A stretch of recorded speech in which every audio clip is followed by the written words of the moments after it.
आज की इस वीडियो में एसएससी एमटीएस 2024 के जितने भी मैंने 30 सितंबर से लेकर 20 अक्टूबर तक जितने भी प्रैक्टिस सेट करवाए हैं उसका फुल वीडियो लेकर आया हूं।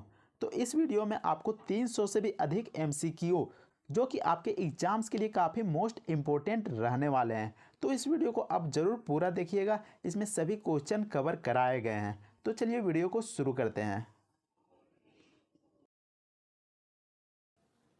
तो पहला सवाल में पूछा गया कि राष्ट्रीय सौर ऊर्जा संस्थान का मुख्यालय हरियाणा के किस जिले में स्थित है। तो जो राष्ट्रीय सौर ऊर्जा संस्थान का मुख्यालय है वह हरियाणा के गुरुग्राम जिले में स्थित है। अगले सवाल में पूछा है कि मौर्य राजवंश का प्रथम शासक कौन था। तो मौर्य राजवंश का प्रथम शासक चंद्रगुप्त था। नेक्स्ट क्वेश्चन में पूछा गया कि सर्व शिक्षा अभियान किस वर्ष में शुरू किया गया था। तो सर्व शिक्षा अभियान 2001 ईस्वी में शुरू किया गया था। अगले सवाल में पूछा गया है कि खो खो की प्रत्येक टीम में खिलाड़ियों की संख्या कितनी होती है। तो आपको बता दूं कि इसमें खिलाड़ियों की संख्या 12 होती है। अगले क्वेश्चन में पूछा गया कि भारत का सबसे चौड़ी नदी कौन सा है। तो चौड़ी नदी है वह ब्रह्मपुत्र है। वही अगर लंबी नदी पूछा जाता है तो आपका गंगा आंसर हो जाएगा। और यह कितने किलोमीटर तक फैला है जो गंगा नदी है, वह गंगा नदी है 2525 किलोमीटर, जो भारत की सबसे लंबी नदी के नाम से जाना जाता है। अगले क्वेश्चन में पूछा गया कि भारत का सबसे लंबा बांध कौन सा है। तो भारत का सबसे लंबा बांध हीराकुंड बांध है। अगले क्वेश्चन में पूछा गया कि भारत का सबसे ऊंची मूर्ति कौन सा है। तो सबसे ऊंचा मूर्ति है स्टैचू ऑफ यूनिटी। अगले क्वेश्चन में पूछा गया कि माउंट एवरेस्ट पर चढ़ने वाली पहली भारतीय महिला कौन थी। तो वह थी बछेंद्री पाल। और इन्होंने माउंट एवरेस्ट पर कब चढ़ा था। तो 1984 ईस्वी में इन्होंने माउंट एवरेस्ट पर चढ़ा था और भारत की पहली महिला बनी जो कि माउंट एवरेस्ट में चढ़ी थी। अगले क्वेश्चन में पूछा गया कि भारत की पहली महिला राज्यपाल कौन थी। तो इसका सही जवाब हो जाएगा सरोजनी नायडू। अगर पूछा जाता है राज्यपाल का आर्टिकल नंबर कितना है, तो इसका आर्टिकल नंबर है 153। वही पूछा जाता है कि राज्यपाल की नियुक्ति कौन करता है।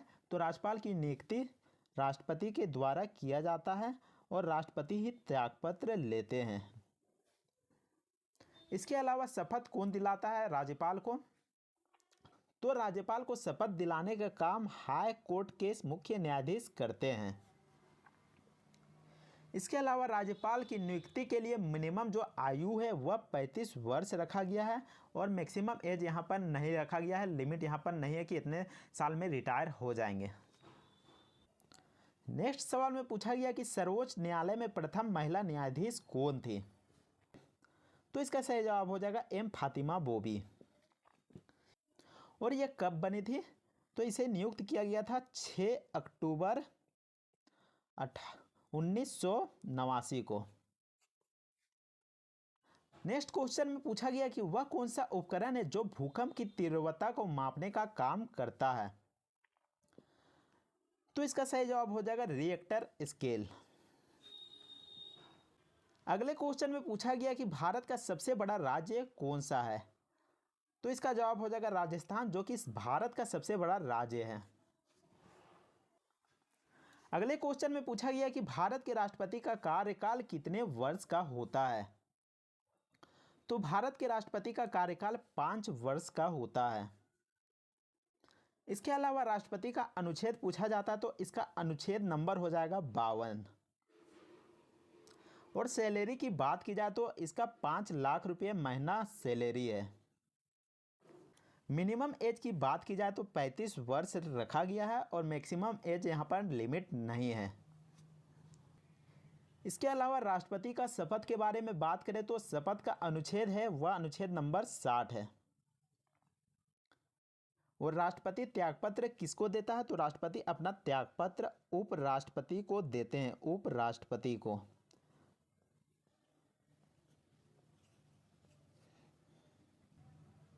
अगले क्वेश्चन में पूछा गया कि उस एकमात्र पक्षी का नाम बताइए जो पीछे की ओर उड़ सकता है। तो इसका जवाब हो जाएगा हमिंग बर्ड। अगले क्वेश्चन में पूछा गया कि डेसिबल शब्द किससे संबंधित है। तो जो डेसिबल शब्द है वह ध्वनि से संबंधित है। नेक्स्ट क्वेश्चन में पूछा गया कि महात्मा गांधी का राजनीतिक गुरु कौन थे। तो महात्मा गांधी का राजनीतिक गुरु गोपाल कृष्ण गोखले थे। अगले क्वेश्चन में पूछा गया कि सातवाहन वंश के संस्थापक कौन थे। तो इसका सही जवाब हो जाएगा सीयूक। अगले क्वेश्चन में पूछा गया कि ओजोन परत कहाँ पर पाई जाती है। तो ओजोन परत समताप मंडल में पाई जाती है। ओजोन को रासायनिक रूप से क्या लिखा जाता है। तो रासायनिक सूत्र है इसका यहाँ पर O3। नेक्स्ट क्वेश्चन में पूछा गया कि भारत के किस राज्य को चावल का कटोरा कहा जाता है। तो आंध्र प्रदेश राज्य को चावल के कटोरे के नाम से जाना जाता है। नेक्स्ट क्वेश्चन में पूछा गया कि साइलेंट घाटी किस राज्य में स्थित है। तो साइलेंट घाटी केरल राज्य में स्थित है। नेक्स्ट क्वेश्चन में पूछा गया कि अंगोम महाजनपद की राजधानी कहाँ थी। तो अंगोम महाजनपद की राजधानी चंपा थी। अगले क्वेश्चन में पूछा गया कि संविधान के निम्नलिखित में से कौन सा लेख वित्तीय आपातकाल से संबंधित है। तो वित्तीय आपातकाल से कौन सा आर्टिकल संबंधित है। तो इसका जवाब हो जाएगा 360। नेक्स्ट क्वेश्चन में पूछा गया कि दो देशांतर रेखाओं के बीच के सेक्टर को निम्नलिखित में से किस नाम से जाना जाता है। तो इसका जवाब हो जाएगा गोर। नेक्स्ट क्वेश्चन में पूछा गया कि पृथ्वी का अचानक हिलना या कांपना कहलाता है। तो जब पृथ्वी हिलने लगती है या फिर कांपने लगती है तो उसको हम भूकंप कहते हैं। नेक्स्ट सवाल में पूछा गया कि स्थल मंडल के कुल क्षेत्रफल के कितने प्रतिशत भाग में पर्वतों का विस्तार है। तो इसका जवाब हो जाएगा लगभग 26 से 27%। तो पहला सवाल में पूछा गया कि भूकंपीय तरंगों को किस उपकरण द्वारा रिकॉर्ड किया जाता है। तो इसका सही जवाब हो जाएगा भूकंपीय तरंगों को रिकॉर्ड करने के लिए सिस्मोग्राफ का यूज किया जाता है। अगले क्वेश्चन में पूछा गया कि हाल ही में केंद्र सरकार ने पीएम ई ड्राइव योजना के लिए कितने बजट की मंजूरी दी है। तो इसका सही जवाब हो जाएगा 10,900 करोड़ रुपए। नेक्स्ट सवाल में पूछा गया कि राज्यसभा में उत्तर प्रदेश की कितनी सीटें हैं। तो राज्यसभा में उत्तर प्रदेश की जो सीटें हैं वो है 31।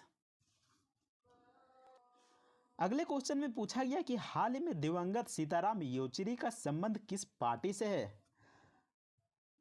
तो सीताराम येचुरी का संबंध है CPIM पार्टी से। अगले क्वेश्चन में पूछा गया कि निम्नलिखित में कौन भारत की प्रथम महिला शासिका थी। तो इसका जवाब हो जाएगा रजिया सुल्तान, जो कि भारत की प्रथम महिला शासिका के रूप में उभर कर आती है। अगले क्वेश्चन में पूछा गया है कि वर्ष 2024 का क्वाड लीडर्स समिट कहां आयोजित होगा। तो यह आयोजित होगा विलमिंगटन में। अगले सवाल में पूछा गया है कि खानवा का युद्ध किस वर्ष में लड़ा गया था। तो जो खानवा का युद्ध था वह 1527 ईस्वी में लड़ा गया था। नेक्स्ट क्वेश्चन में पूछा गया कि हाल ही में संयुक्त राष्ट्र की 79वीं महासभा में पहली बार किसे सदस्य देशों में शामिल किया गया है।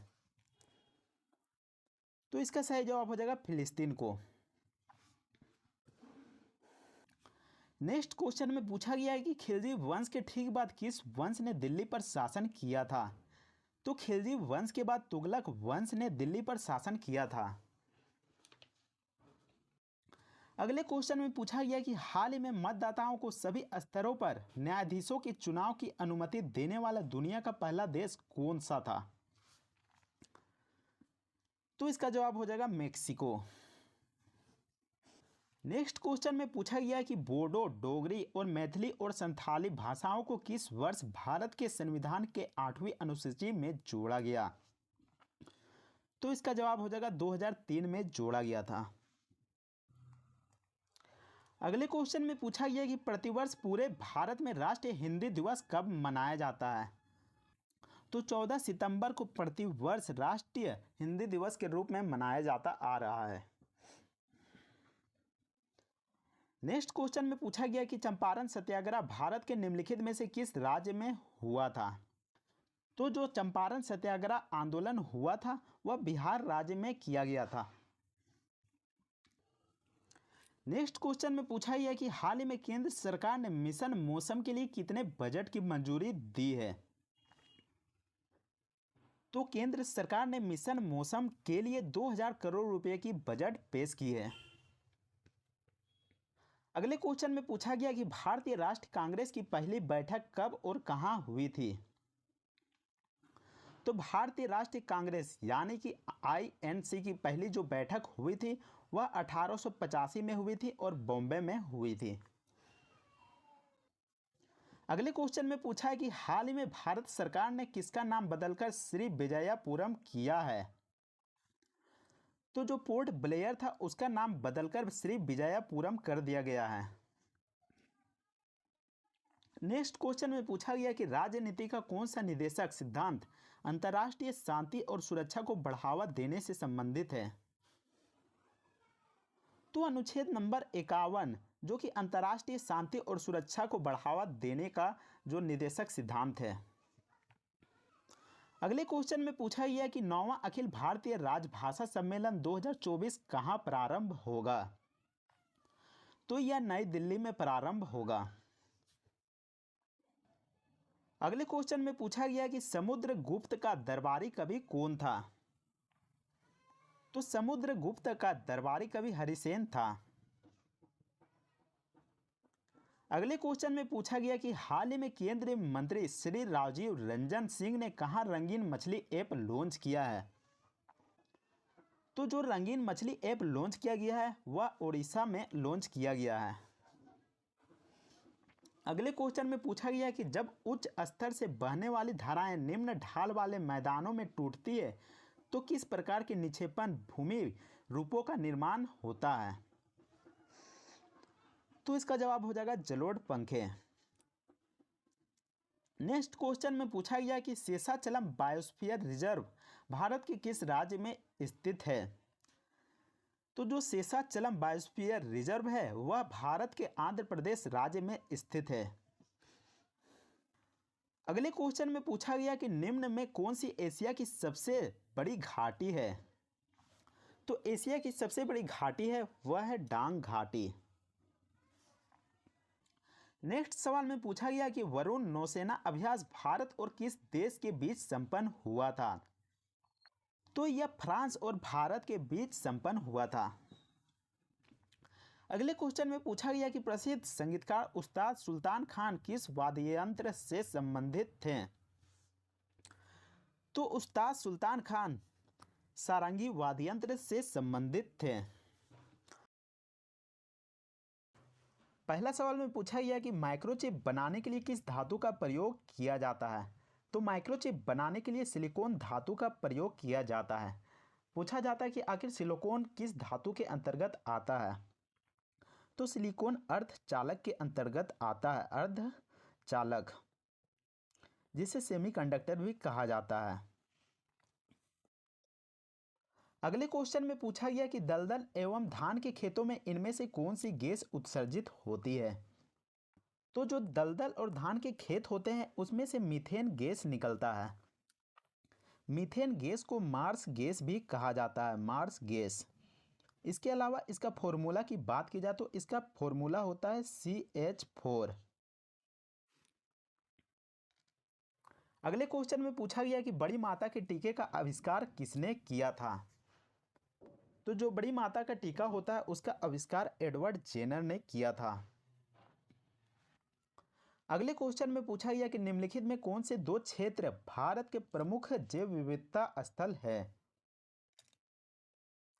तो इसका जवाब हो जाएगा पश्चिमी घाट और पूर्वी हिमालय। इसके अलावा क्वेश्चन में पूछा जाता है कि जैव विविधता दिवस कब मनाया जाता है। तो जैव विविधता दिवस 22 मई को मनाया जाता है, 22 मई को। अगले क्वेश्चन में पूछा गया कि निम्नलिखित में कौन सा प्रमुख महिला सेक्स हार्मोन है।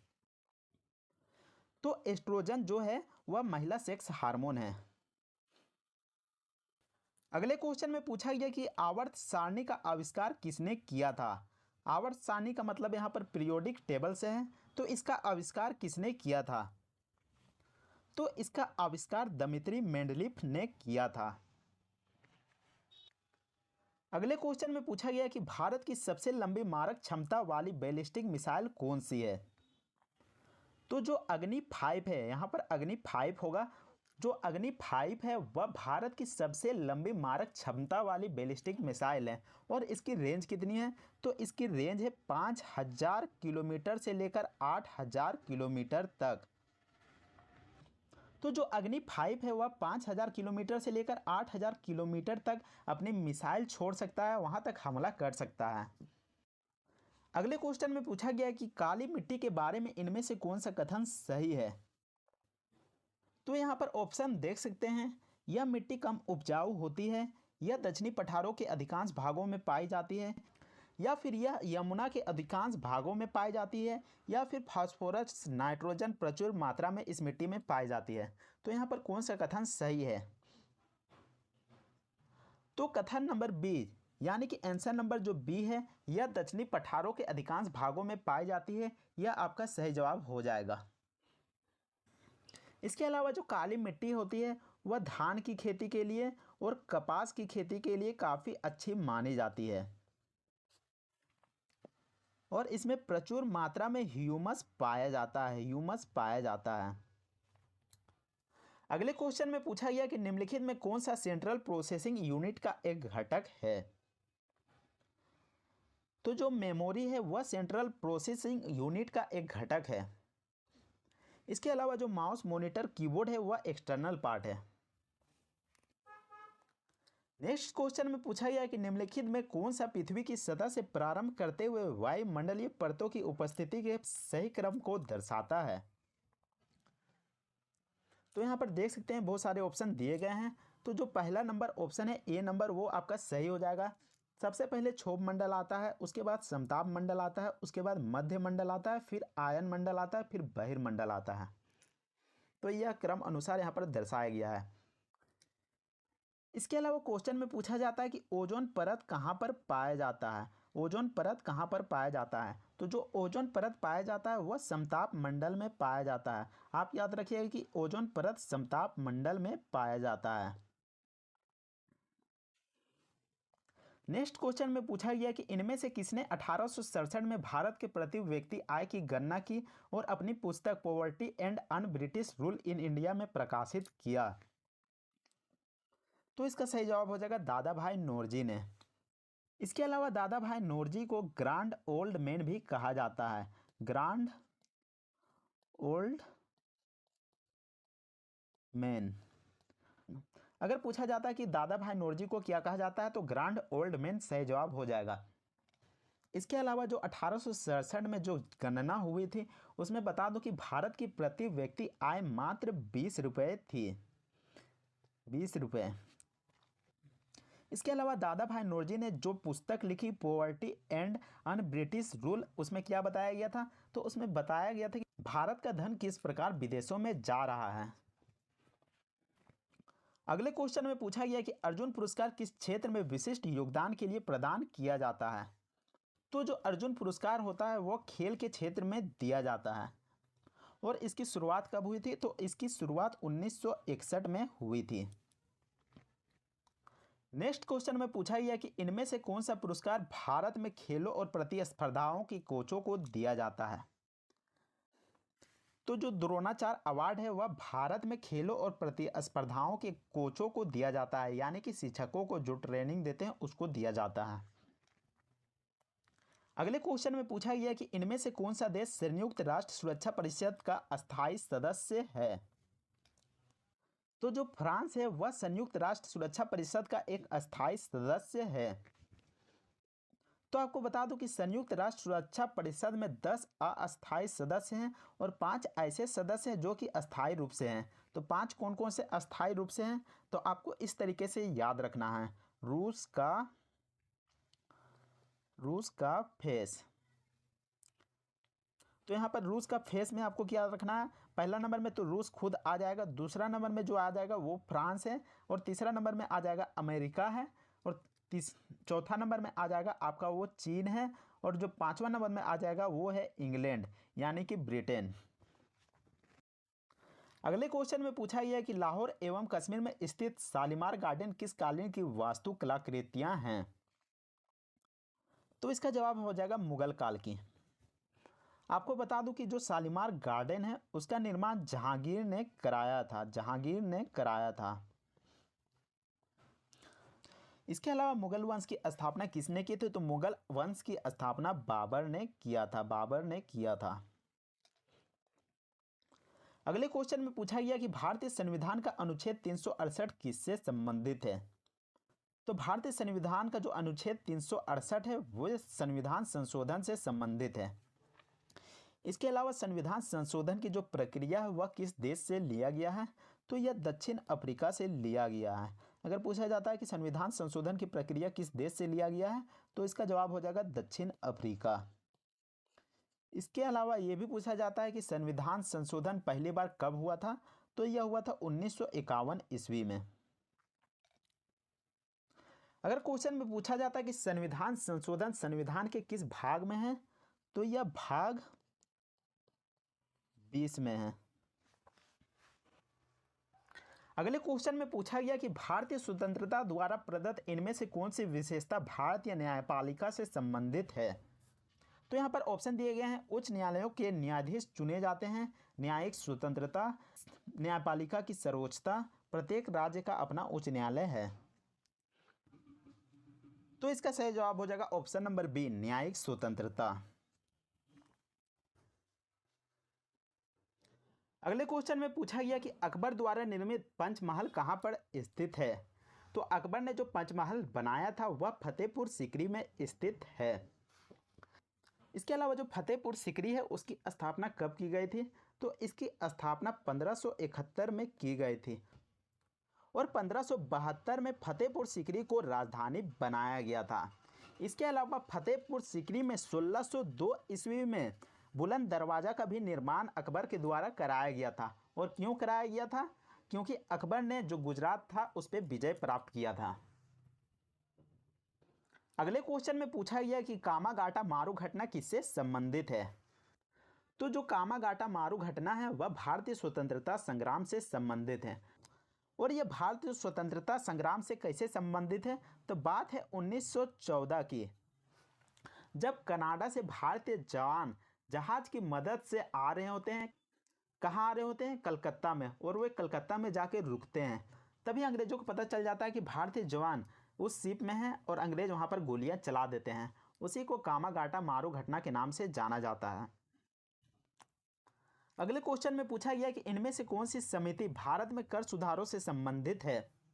तो इसका जवाब हो जाएगा राजा चलैया समिति। अगले क्वेश्चन में पूछा गया कि निम्नलिखित में से किसके शासनकाल में बांग्लादेश का विभाजन हुआ था।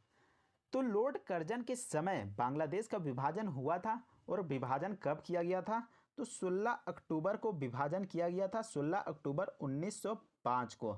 लेकिन प्रस्ताव कब पेश किया गया था, तो प्रस्ताव 19 जुलाई को पेश किया गया था, 19 जुलाई 1905 को।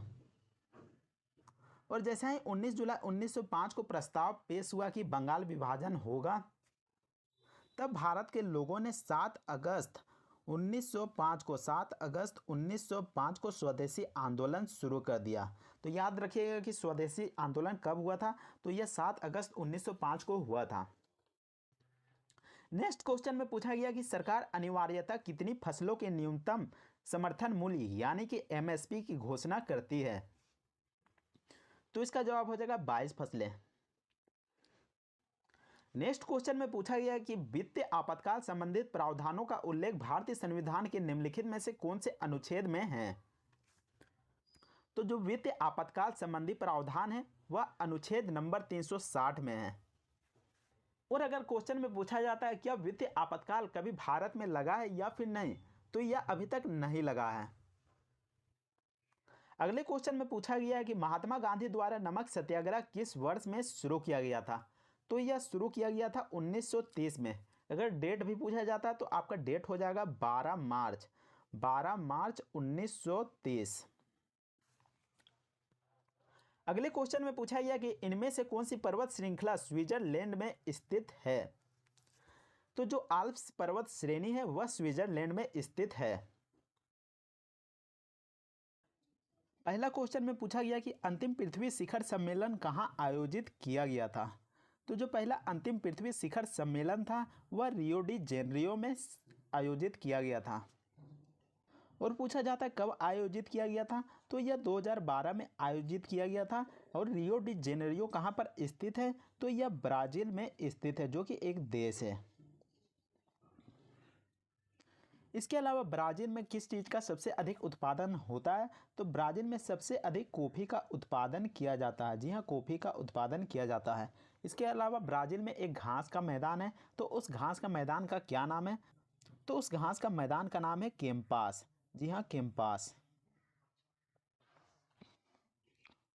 अगले क्वेश्चन में पूछा गया कि ऑटोमेटेड टेलर मशीन यानी कि एटीएम नामक केस मशीन के विकास का श्रेय भारत में जन्मे किस आविष्कारक को दिया जाता है। तो एटीएम का आविष्कार किसने किया था, तो एटीएम का आविष्कार यहाँ पर जॉन शेफर्ड बेरेन ने किया था। नेक्स्ट क्वेश्चन में पूछा गया कि ब्रेसिका कैम्पेस्ट्रिस किस पौधे का वानस्पतिक नाम है। तो इसका जवाब हो जाएगा सरसों, और सरसों रबी फसल है, रबी फसल है। नेक्स्ट क्वेश्चन में पूछा गया कि पक्षियों की इनमें से कौन सी प्रजाति गंभीर रूप से लुप्त प्राय हो गया है। तो इसका जवाब हो जाएगा great Indian bustard. Next question में पूछा गया कि हाइग्रोमीटर से क्या मापा जाता है। तो हाइग्रोमीटर से आर्द्रता मापा जाता है। नेक्स्ट क्वेश्चन में पूछा गया कि लीड का रासायनिक प्रतीक क्या है। तो लीड का जो रासायनिक प्रतीक है वह है पीबी। अगले क्वेश्चन में पूछा गया कि एक मुक्त रूप से लटका हुआ चुंबक हमेशा किस दिशा में संरेखित होता है। तो वह होता है उत्तर दक्षिण में। अगले क्वेश्चन में पूछा गया कि राना टिग्राना किस जीव का वैज्ञानिक नाम है। तो राना टिग्राना एशियाई मेढक का नाम है। अगले क्वेश्चन में पूछा गया कि राष्ट्रीय समुद्र विज्ञान संस्थान का मुख्यालय कहाँ पर स्थित है। तो यह भारत का सबसे छोटा राज्य यानी कि गोवा में स्थित है। और राष्ट्रीय समुद्र विज्ञान संस्थान का स्थापना कब किया गया था। तो इसका स्थापना किया गया था 1 जनवरी 1966 को। नेक्स्ट क्वेश्चन में पूछा गया कि डीआरडीओ द्वारा निर्मित इनमें से कौन सी मिसाइल जो हवा से हवा में मार करने में सक्षम है। तो इसका जवाब हो जाएगा अस्त्र। इसके अलावा क्वेश्चन में पूछा जाता है कि डीआरडीओ की स्थापना कब हुई थी। तो इसकी स्थापना कब हुई थी, तो इसकी स्थापना हुई थी 1958 ईस्वी में। और इसका मुख्यालय कहाँ पर है, तो इसका मुख्यालय है न्यू दिल्ली में, न्यू दिल्ली में। अगले क्वेश्चन में पूछा गया कि राष्ट्रीय कांग्रेस के संस्थापक अध्यक्ष कौन थे। तो इसका जवाब हो जाएगा योमेश चंद्र बनर्जी। अगर क्वेश्चन में पूछा जाता है कि भारतीय राष्ट्रीय कांग्रेस की स्थापना किसने किया था, तो इसका जवाब हो जाएगा ए.ओ. ह्यूम ने, ए.ओ. ह्यूम। अगले क्वेश्चन में पूछा गया कि निम्नलिखित में से कौन सी क्रांतिकारी पत्रिका विदेश में प्रकाशित नहीं हुई थी। तो जो युगांतर पत्रिका है वह विदेश में प्रकाशित नहीं हुई थी। नेक्स्ट क्वेश्चन में पूछा गया कि बुलंद दरवाजा किस शहर में स्थित है। तो यह उत्तर प्रदेश के फतेहपुर सीकरी में स्थित है। इसके अलावा फतेहपुर सीकरी की स्थापना कब हुई थी, तो इसकी स्थापना हुई थी 1571 ईस्वी में। और इसे राजधानी बनाया गया था 1572 ईस्वी में। इसके अलावा जो बुलंद दरवाज़ा है उसको 1602 ईस्वी में बनाया गया था, क्योंकि जो बाबर था वह गुजरात विजय की याद में बुलंद दरवाज़ा को बनाता है। नेक्स्ट क्वेश्चन में पूछा गया कि निम्नलिखित में से किस भाषा को भारत की अनुसूचित भाषा का दर्जा प्राप्त नहीं है। तो इसका जवाब हो जाएगा गढ़वाली। नेक्स्ट क्वेश्चन में पूछा गया कि निम्नलिखित में कौन सा आश्रम महात्मा गांधी द्वारा स्थापित नहीं किया गया था। तो जो पवनार आश्रम था वह महात्मा गांधी द्वारा स्थापित नहीं किया गया था। नेक्स्ट क्वेश्चन में पूछा गया कि अल हिलाल नामक समाचार पत्र किस स्वतंत्रता सेनानी ने आरंभ किया था। तो जो अल हिलाल नामक समाचार पत्र था वह मौलाना अबुल कलाम आजाद द्वारा आरंभ किया गया था। अगले क्वेश्चन में पूछा गया कि भारत में सर्वप्रथम कम्युनिस्ट सरकार किस राज्य में बनी थी। तो यह केरल राज्य में बनी थी। नेक्स्ट क्वेश्चन में पूछा गया कि सार्क का विस्तृत रूप क्या है, यानी कि सार्क का फुल फॉर्म क्या है। तो इसका फुल फॉर्म हो जाएगा south Asian association for regional corporation. इसके अलावा सार्क की स्थापना कब हुई थी। तो इसकी स्थापना हुई थी 1985 ईस्वी में। इसके अलावा सार्क का मुख्यालय कहाँ पर स्थित है। तो इसका मुख्यालय स्थित है काठमांडू में। काठमांडू नेपाल की राजधानी भी है। नेक्स्ट क्वेश्चन में पूछा गया कि export import XIM bank of India की स्थापना किस वर्ष की गई थी। तो इसकी स्थापना की गई थी 1982 ईस्वी में। अगले क्वेश्चन में पूछा गया कि प्रख्यात नृत्यांगना प्रतिभा प्रहलाद किस शास्त्रीय नृत्य शैली से संबंधित है। तो यह भरतनाट्यम से संबंधित है। अगले क्वेश्चन में पूछा गया कि निम्नलिखित में से कौन से क्रांतिकारी संगठन अनुशीलन समिति से संबंधित नहीं है। तो जो राजेंद्र लाहिड़ी हैं वह अनुशीलन समिति से संबंधित नहीं है। आपको बता दूं कि राजेंद्र लाहिड़ी 9 अगस्त 1925 को काकोड़ी कांड में साथ दिए थे, जिसके कारण उन्हें 1927 में फांसी दे दी गई थी। अगले क्वेश्चन में पूछा गया कि भारतीय रिजर्व बैंक का मुख्यालय कहां पर स्थित है। तो जो भारतीय रिजर्व बैंक है उसका मुख्यालय मुंबई में स्थित है। और इसकी स्थापना कब की गई थी। तो इसकी स्थापना की गई थी 1 अप्रैल 1935 को। आपको बता दूं कि भारतीय रिजर्व बैंक का मुख्यालय 1937 से पहले कोलकाता हुआ करती थी, लेकिन 1937 के बाद मुंबई कर दिया गया। और 1949 में RBI का राष्ट्रीयकरण हुआ। अगले क्वेश्चन में पूछा गया कि मुद्रा राक्षस नाटक किसने लिखा था। तो मुद्रा राक्षस नाटक विशाखा दत्त ने लिखा था। नेक्स्ट क्वेश्चन में पूछा गया कि भारत की इनमें से कौन सी नदी पूर्व से पश्चिम की ओर बहती है। तो जो नर्मदा नदी है वह पूर्व से पश्चिम की ओर बहती है। वही नर्मदा नदी की लंबाई की बात की जाए तो इसकी लंबाई है 1312 किलोमीटर। अगले क्वेश्चन में पूछा गया कि भारत का प्रथम चुनाव आयुक्त कौन था। तो सुकुमार सेन भारत का प्रथम चुनाव आयुक्त चुने गए थे। तो इसका जवाब हो जाएगा राजीव कुमार। इसके अलावा चुनाव आयुक्त की स्थापना कब की गई थी। तो इसकी स्थापना की गई थी 25 जनवरी 1950 को।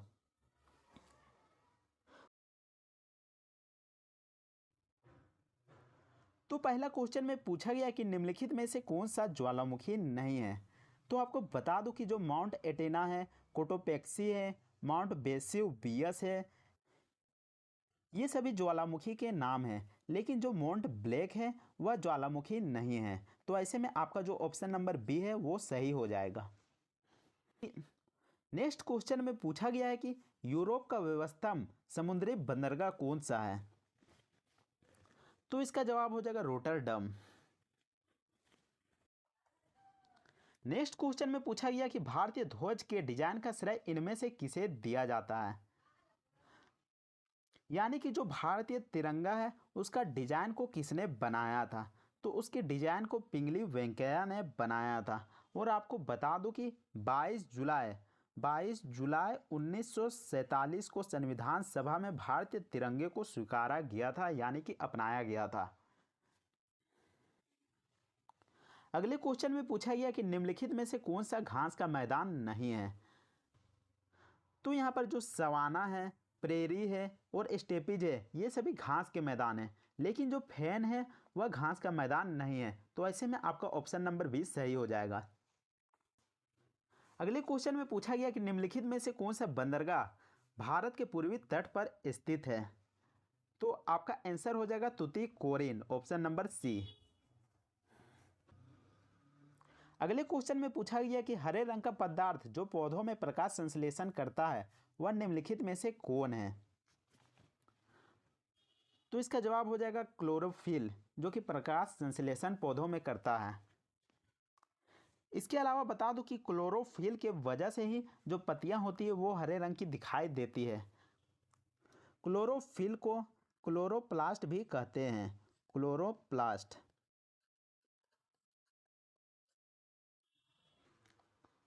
अगले क्वेश्चन में पूछा गया कि साइलेंट वैली या मौन घाटी किस राज्य में अवस्थित है? तो यह केरल राज्य में अवस्थित है। अगले क्वेश्चन में पूछा गया है कि गोवा किस नदी पर अवस्थित है? तो जो गोवा है वह मांडवी नदी पर अवस्थित है। इसके अलावा जो गोवा भारत का सबसे छोटा राज्य है वह कितने स्थान पर आता है राज्य के अनुसार? तो वह आता है 25वां स्थान पर। इसके अलावा गोवा में कौन सी भाषा बोली जाती है? तो गोवा में कोंकणी भाषा बोली जाती है, कोंकणी भाषा। इसके अलावा अगर पूछा जाता है कि गोवा को राज्य का दर्जा कब मिला था? तो गोवा को राज्य का दर्जा 30 मई 1987 को मिला था। नेक्स्ट क्वेश्चन में पूछा गया कि सूखा रोग का प्रकोप मनुष्यों में किस विटामिन की कमी से होता है? तो विटामिन डी के कमी से सूखा रोग होता है। और सूखा रोग किसको कहते हैं? तो सूखा रोग हम रिकेटस को कहते हैं, रिकेटस। जी हाँ, रिकेटस को सूखा रोग कहा जाता है। इसके अलावा विटामिन डी सबसे ज़्यादा किसमें भरपूर मात्रा में पाया जाता है? तो वह सूर्य के प्रकाश में पाया जाता है। नेक्स्ट क्वेश्चन में पूछा गया कि शरीर के किस अंग की खराबी से मधुमेह रोग यानी कि डायबिटीज होता है? तो इसका आंसर नंबर 20 सही हो जाएगा। अगर आपका अग्नाशय खराब हो जाता है तो आपको मधुमेह रोग हो सकता है, क्योंकि जो अग्नाशय होता है वहाँ से इंसुलिन निकलता है। जी हाँ, इंसुलिन निकलता है और यह इंसुलिन मधुमेह होने से रोकता है। नेक्स्ट क्वेश्चन में पूछा गया कि इबोला क्या है? तो इबोला एक तरह का वायरस है। अगले क्वेश्चन में पूछा गया कि घेंघा रोग आयोडीन की कमी से होता है और यह निम्न में से किस क्षेत्र में व्याप्त होता है? यानी कि अधिकतर अगर उस क्षेत्र में हम रहते हैं तो घेंघा रोग हमें हो सकता है। तो यह अधिकतर पहाड़ी क्षेत्र में होता है। नेक्स्ट क्वेश्चन में पूछा गया कि विटामिन ए मुख्यतः कहाँ संग्रहित होता है? तो विटामिन ए मुख्यतः यकृत में संग्रहित होता है। और विटामिन ए की कमी से क्या होता है? तो विटामिन ए की कमी से हमें रतौंधी हो सकता है। जी हाँ, रतौंधी हो सकता है। इसके अलावा विटामिन ए का रासायनिक नाम पूछा जाता है, तो रासायनिक नाम क्या है? तो इसका रासायनिक नाम है रेटिनॉल, रेटिनॉल। नेक्स्ट क्वेश्चन में पूछा गया कि मादा क्यूलेक्स मच्छर निम्नलिखित में से किस रोग की वाहक है? तो मादा क्यूलेक्स जो मच्छर है उससे फाइलेरिया रोग हो सकता है। अगले क्वेश्चन में पूछा गया है कि समदाब रेखाएं निम्नलिखित में से किसको प्रदर्शित करती है? तो समदाब रेखाएं समान वायुमंडलीय दबाव को प्रदर्शित करती है। नेक्स्ट क्वेश्चन में पूछा गया कि इनमें से कौन सी नदी कच्छ के रण में समाहित होती है? तो इसका जवाब हो जाएगा लूनी नदी। नेक्स्ट क्वेश्चन में पूछा गया कि थायराइड ग्रंथि का स्थान कहाँ है? तो थायराइड ग्रंथि है उसका स्थान गला में होता है। नेक्स्ट क्वेश्चन में पूछा गया कि साधारण नमक का रासायनिक नाम निम्नलिखित में से क्या है? तो साधारण नमक को सोडियम क्लोराइड के नाम से भी जानते हैं। अगले क्वेश्चन में पूछा गया कि तारों का रंग निर्भर करता है। तो तारों का रंग किस पर निर्भर करता है? तो उनके तापमान पर निर्भर करता है। अगले क्वेश्चन में पूछा गया कि डॉक्टर नॉर्मन ई बोरलॉग किस देश से थे? तो यह अमेरिका से थे। लेकिन सवाल उठता है कि आखिर डॉक्टर नॉर्मन ई बोरलॉग कौन थे? तो आपको बता दूं कि इसे विश्व की हरित क्रांति का विश्व की हरित क्रांति विश्व की हरित क्रांति का जनक कहा जाता है? जी हाँ, जो डॉक्टर नॉर्मन ई बोरलॉग है उसे विश्व की हरित क्रांति का जनक कहा जाता है। वही अगर भारत का हरित क्रांति का जनक पूछा जाता है तो इसका आंसर हो जाएगा एम एस स्वामीनाथन। जी हाँ, जो कि भारत का हरित क्रांति का जनक कहा जाता है। अगले क्वेश्चन में पूछा गया कि आयोडीन टेस्ट का प्रयोग किसकी उपस्थिति जांचने के लिए होता है? तो आयोडीन टेस्ट का प्रयोग कार्बोहाइड्रेट की उपस्थिति जांचने के लिए होता है। नेक्स्ट क्वेश्चन में पूछा गया कि भारतीय संविधान का कौन सा अनुच्छेद छुआछूत उन्मूलन से संबंधित है? तो जो अनुच्छेद 17 है उसे छुआछूत उन्मूलन से जाना जाता है या फिर अस्पृश्यता का अंत के नाम से भी जाना जाता है। अगले क्वेश्चन में पूछा गया कि प्लास्टर ऑफ पेरिस का रासायनिक नाम क्या है? तो जो प्लास्टर ऑफ पेरिस है उसे कैल्शियम सल्फेट हाइड्रेट के नाम से जानते हैं। नेक्स्ट क्वेश्चन में पूछा गया कि NIIT यूनिवर्सिटी का मुख्यालय कहाँ पर स्थित है?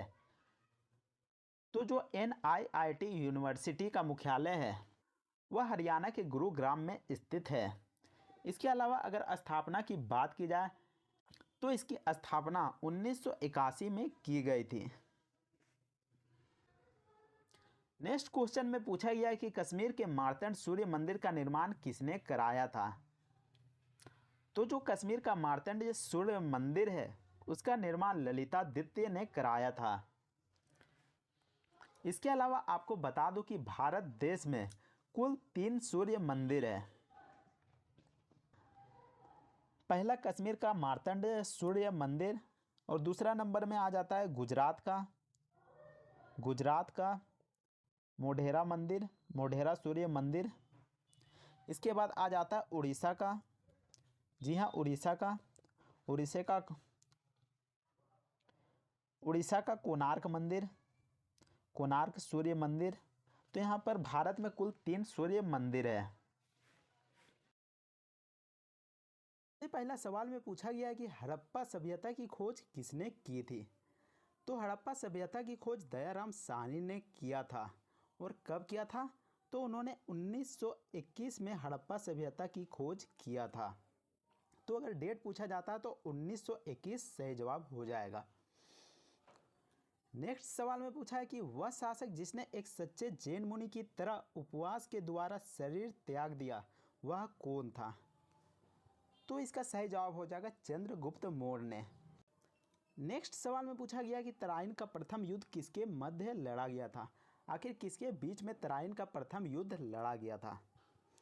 तो आपको बता दो कि मोहम्मद गोरी और पृथ्वीराज चौहान के बीच जो तराइन का पहला युद्ध हुआ था उन्हीं के बीच हुआ था। और ये कब लड़ा गया था? तो यह 1191 ईस्वी में लड़ा गया। अगर पूछा जाता है कब लड़ा गया था तो 1191 ईस्वी सही हो जाएगा। वही पूछा जाता है कि तराइन का दूसरा युद्ध कब लड़ा गया था? तो यह 1192 ईस्वी में लड़ा गया था। और किसके बीच लड़ा गया था? तो मोहम्मद गोरी और पृथ्वीराज चौहान के बीच ही लड़ा गया था। लेकिन जो 1191 में जो युद्ध लड़ा गया था तराइन का युद्ध, उसमें मोहम्मद गोरी हार जाता है और जो पृथ्वीराज चौहान रहता है वो जीत जाता है। लेकिन जो 1192 का युद्ध होता है उसमें मोहम्मद गोरी जीत जाता है और यहाँ पर पृथ्वीराज चौहान हार जाता है। नेक्स्ट सवाल में पूछा गया है कि बंगाल को मुगल साम्राज्य से पृथक कर स्वतंत्र किया। तो आखिरकार बंगाल को मुगल साम्राज्य से पृथक कर स्वतंत्र किसने किया था? तो इसका सही जवाब हो जाएगा मुर्शिद कुली खान ने। नेक्स्ट सवाल में पूछा गया कि विधवा पुनर्विवाह कानून कब बना था? तो विधवा पुनर्विवाह कानून 1856 ईस्वी में बना था। अगले सवाल में पूछा गया कि अंग्रेजों ने फूट डालो और शासन करो की नीति कब अपनाई थी? वैसे तो अंग्रेज ने फूट डालो और शासन करो की नीति से ही भारत में ही यहाँ पर शासन किया था, लेकिन यह कब अपनाया गया था? तो यह अपनाया गया था 1858 ईस्वी के बाद से। नेक्स्ट सवाल में पूछा गया कि इंग्लैंड में गृह युद्ध कितने वर्षों तक चला था? तो इंग्लैंड में गृह युद्ध 7 वर्षों तक चला था। अगले सवाल में पूछा है कि आर्य भारत में कहाँ से आए थे। तो आर्य भारत में केंद्रीय एशिया से आए थे। नेक्स्ट सवाल में पूछा है कि किस अवधि में रामायण एवं महाभारत की रचना हुई थी। तो महाभारत और रामायण की रचना आर्य अवधि में की गई थी। और आपको बता दूं कि जो रामायण का प्राचीन नाम है वो यहाँ पर है आदि काव्य। आदि काव्य, इसको रामायण का प्राचीन नाम से जाना जाता है। इसके अलावा महाभारत का प्राचीन नाम की बात करें तो महाभारत का प्राचीन नाम है जय संहिता। आप याद रखिएगा, अगर महाभारत का प्राचीन नाम पूछता है तो जय संहिता सही जवाब हो जाएगा, और रामायण का पूछता है तो आदि काव्य हो जाएगा। अगले सवाल में पूछा गया कि गुप्त समाज की स्थापना किसने किया था। तो गुप्त समाज की स्थापना श्री गुप्त ने किया था, लेकिन यहाँ पर देख सकते हैं श्री गुप्त ऑप्शन में नहीं दिया गया है। तो अगर ऐसे में श्री गुप्त ऑप्शन में नहीं दिया जाता है तो इसका जवाब हो जाएगा चंद्रगुप्त प्रथम। अगले सवाल में पूछा गया कि पानीपत के दूसरी लड़ाई किसके बीच लड़ी गई थी। तो पानीपत का जो दूसरा युद्ध हुआ था वह अकबर और हेमू के बीच लड़ा गया था। और कब लड़ा गया था। तो 5 नवंबर 1556 ईस्वी में लड़ा गया था। अगर डेट पूछा जाता है कि पानीपत का दूसरी लड़ाई कब लड़ा गया था तो 5 नवंबर 1556 हो जाएगा। नेक्स्ट सवाल में पूछा गया कि मोहम्मद गोरी कहाँ का शासक था। तो मोहम्मद गोरी अफगानिस्तान का शासक था। अगले क्वेश्चन में पूछा गया कि मस्तानी किस शासक की प्रेयसी थी। तो इसका सही जवाब हो जाएगा बाजीराव पेशवा। नेक्स्ट सवाल में पूछा गया कि बिहार प्रदेश को किस मुस्लिम शासक ने सर्वप्रथम जीता था। तो बिहार प्रदेश को सर्वप्रथम जीतने वाला मुस्लिम शासक कौन था।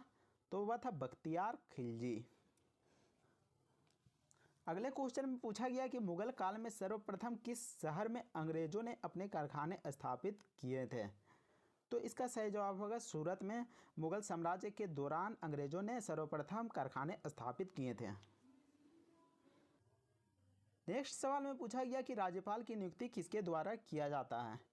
तो राज्यपाल की नियुक्ति राष्ट्रपति के द्वारा किया जाता है। अब सवाल उठता है कि राज्यपाल जो है वो किस अनुच्छेद के तहत आता है, यानी कि हर शहर में एक राज्यपाल होगा, किस आर्टिकल के तहत आता है। तो आपको बता दूं कि आर्टिकल जो 153 है उसमें कहा गया है कि हर राज्य के लिए एक राज्यपाल होगा।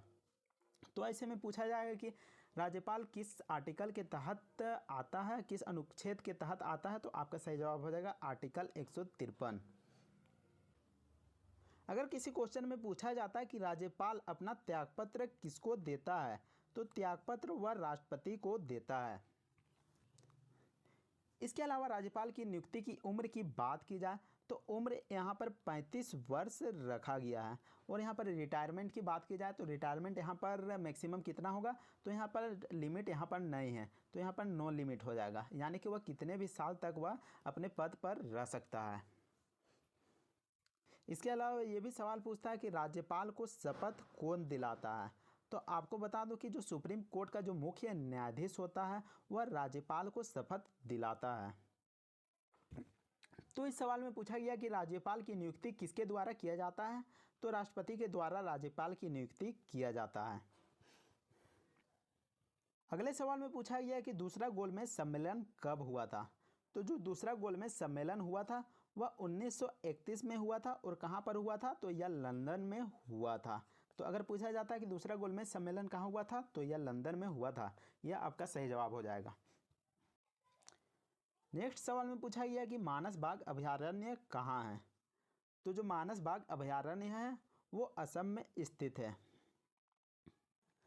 नेक्स्ट सवाल में पूछा गया कि विश्व पर्यावरण दिवस दुनिया भर में हर साल कब मनाया जाता है। तो जो विश्व पर्यावरण दिवस है वह 5 जून को मनाया जाता है। अगले क्वेश्चन में पूछा गया है कि 1 दिसंबर को दुनिया भर में कौन सा दिवस मनाया जाता है। तो 1 दिसंबर को विश्व एड्स दिवस के रूप में मनाया जाता है। अगले क्वेश्चन में पूछा गया कि नीली क्रांति मुख्य रूप से किस उत्पाद का उत्पादन बढ़ाने पर केंद्रित है। तो नीली क्रांति है वह मछली से जुड़ा हुआ है।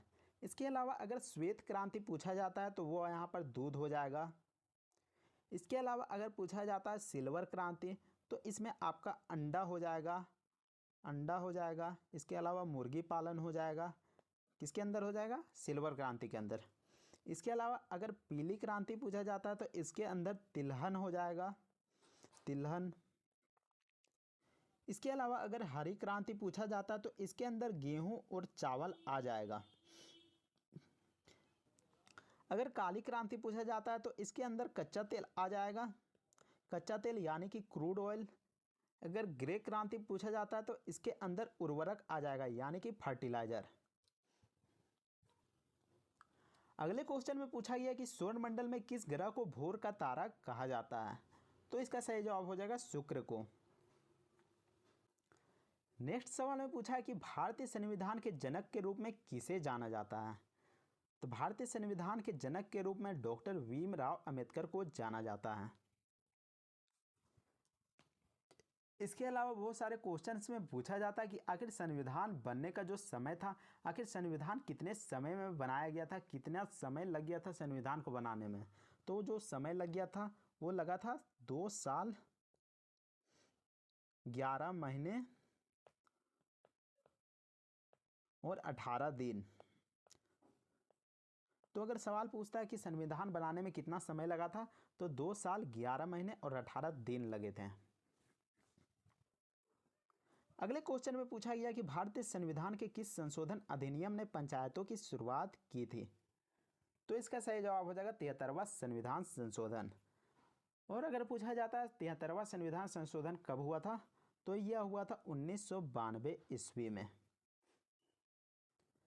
नेक्स्ट क्वेश्चन में पूछा गया है कि ध्वनि की पिच तरंग के किस गुण पर निर्भर करती है, तो जो ध्वनि की पिच तरंग है वो आवृत्ति पर निर्भर करती है।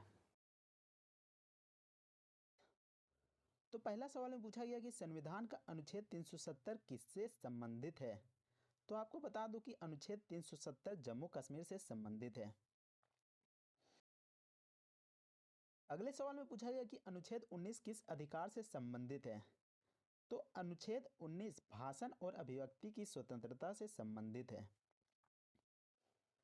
अगले सवाल में पूछा गया कि अनुच्छेद 14 किससे संबंधित है, तो अनुच्छेद 14 आपका समानता का अधिकार से संबंधित है। नेक्स्ट सवाल में पूछा गया है कि अनुच्छेद 21 एक किस अधिकार की बात करता है, तो अनुच्छेद 21 ए शिक्षा के अधिकार से संबंध है। अगले क्वेश्चन में पूछा गया कि अनुच्छेद 32 किस अधिकार की गारंटी देता है, तो अनुच्छेद 32 संवैधानिक उपचारों का अधिकार की गारंटी देता है, जिसे भीमराव अंबेडकर संविधान की आत्मा भी कहते हैं अनुच्छेद 32 को। अगले क्वेश्चन में पूछा गया कि अनुच्छेद 51 एक किससे संबंधित है, तो यह मौलिक कर्तव्य से संबंधित है। नेक्स्ट सवाल में पूछा गया कि अनुच्छेद 24 क्या निषिद्ध करता है, तो अनुच्छेद 24 के तहत बाल श्रम को यहाँ पर दर्शाया गया है। अनुच्छेद 24 में शोषण के विरुद्ध अधिकार है, जो कि 23 में भी है और 24 में भी है।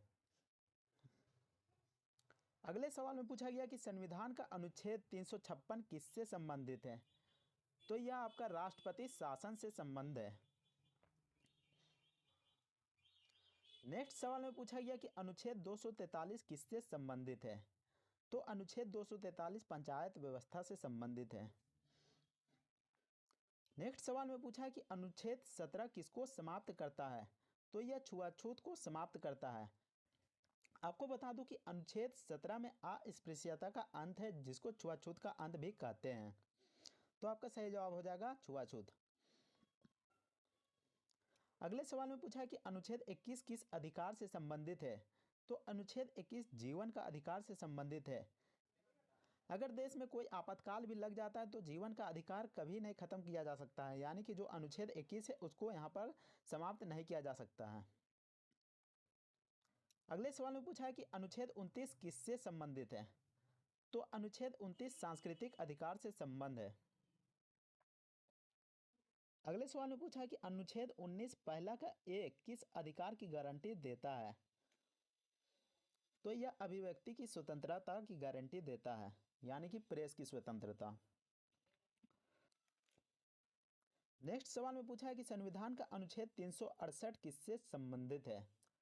तो अनुच्छेद 368 संविधान संशोधन से संबंधित है। नेक्स्ट सवाल में पूछा है कि अनुच्छेद 12 किसकी परिभाषा है? तो अनुच्छेद 12 राज्य की परिभाषा है। सबसे पहला सवाल में पूछा गया है कि भांगड़ा किस राज्य का लोक नृत्य है? तो भांगड़ा जो है वो पंजाब का लोक नृत्य है। अगले सवाल में पूछा गया है कि गरबा किस राज्य का प्रसिद्ध लोक नृत्य है? तो गरबा किस राज्य का लोक नृत्य है? तो यह गुजरात राज्य का है। नेक्स्ट सवाल में पूछा गया है कि घूमर किस राज्य का लोक नृत्य है? तो घूमर है वो राजस्थान का लोक नृत्य है। नेक्स्ट सवाल में पूछा गया है कि लावनी नृत्य किस राज्य से संबंधित है? तो लावनी नृत्य महाराष्ट्र राज्य से संबंधित है। नेक्स्ट सवाल में पूछा है कि सत्रिया किस राज्य का शास्त्रीय और लोक नृत्य है? तो यह असम राज्य का शास्त्रीय और लोक नृत्य दोनों है। अगले सवाल में पूछा है कि कथकली नृत्य किस राज्य से उत्पन्न हुआ है? तो यह केरल राज्य से उत्पन्न हुआ है। अगले सवाल में पूछा है कि यक्षगान किस राज्य का नाट्य कला नृत्य है? तो यह कर्नाटक राज्य का नाट्य कला नृत्य है। अगले सवाल में पूछा है कि पंडवानी किस राज्य का नृत्य रूप है? तो पंडवानी जो है वो छत्तीसगढ़ राज्य का एक नृत्य रूप है। अगले सवाल में पूछा है कि किस घराने की गायकी में आलाप प्रमुख है? तो इसका जवाब है किराना। नेक्स्ट सवाल में पूछा है कि जयपुर घराने की प्रमुख गायकी शैली क्या है? तो इसका जवाब हो जाएगा बोलतान। नेक्स्ट सवाल में पूछा गया कि लखनऊ घराना किस नृत्य शैली से संबंधित है? तो जो लखनऊ घराना है वो कथक नृत्य शैली से संबंधित है। नेक्स्ट सवाल में पूछा कि किस घराने का ख्याल गायन में योगदान महत्वपूर्ण है? तो इसका जवाब हो जाएगा ग्वालियर घराने का। अगले सवाल में पूछा है कि पटियाला घराना शैली की गायकी के लिए प्रसिद्ध है। तो इसका जवाब हो जाएगा ठुमरी। अगले सवाल में पूछा है कि किराना घराने के प्रमुख गायक कौन थे? तो किराने घराने का प्रमुख गायक भीमसेन जोशी थे। अगले सवाल में पूछा है कि आगरा घराने के गायक किस शैली के लिए प्रसिद्ध है? तो आगरा घराने के गायक ख्याल शैली के लिए प्रसिद्ध है।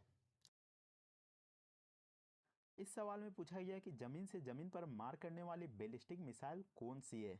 तो जो सही जवाब हो जाएगा वो है पृथ्वी। अगले सवाल में पूछा गया है कि कैथी पैसिफिक एवरेज किस देश की विमान सेवा है? तो इसका सही जवाब हो जाएगा हांगकांग। नेक्स्ट सवाल में पूछा गया कि विश्व प्रेस स्वतंत्रता दिवस कब मनाया जाता है? तो यह आपका 3 मई को मनाया जाता है। नेक्स्ट क्वेश्चन में पूछा है कि भारत की संचित निधि किस अनुच्छेद से संबंधित है? तो आपका जो ये सही जवाब हो जाएगा 266 अनुच्छेद। नेक्स्ट सवाल में पूछा गया पर्यावरण शिक्षा केंद्र कहाँ पर स्थित है? तो यह आपका अहमदाबाद में स्थित है।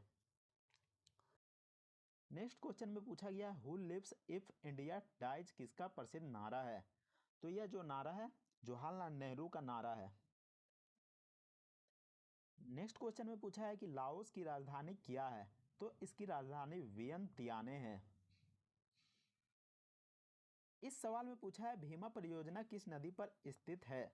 तो यह आपका पवना नदी पर स्थित है।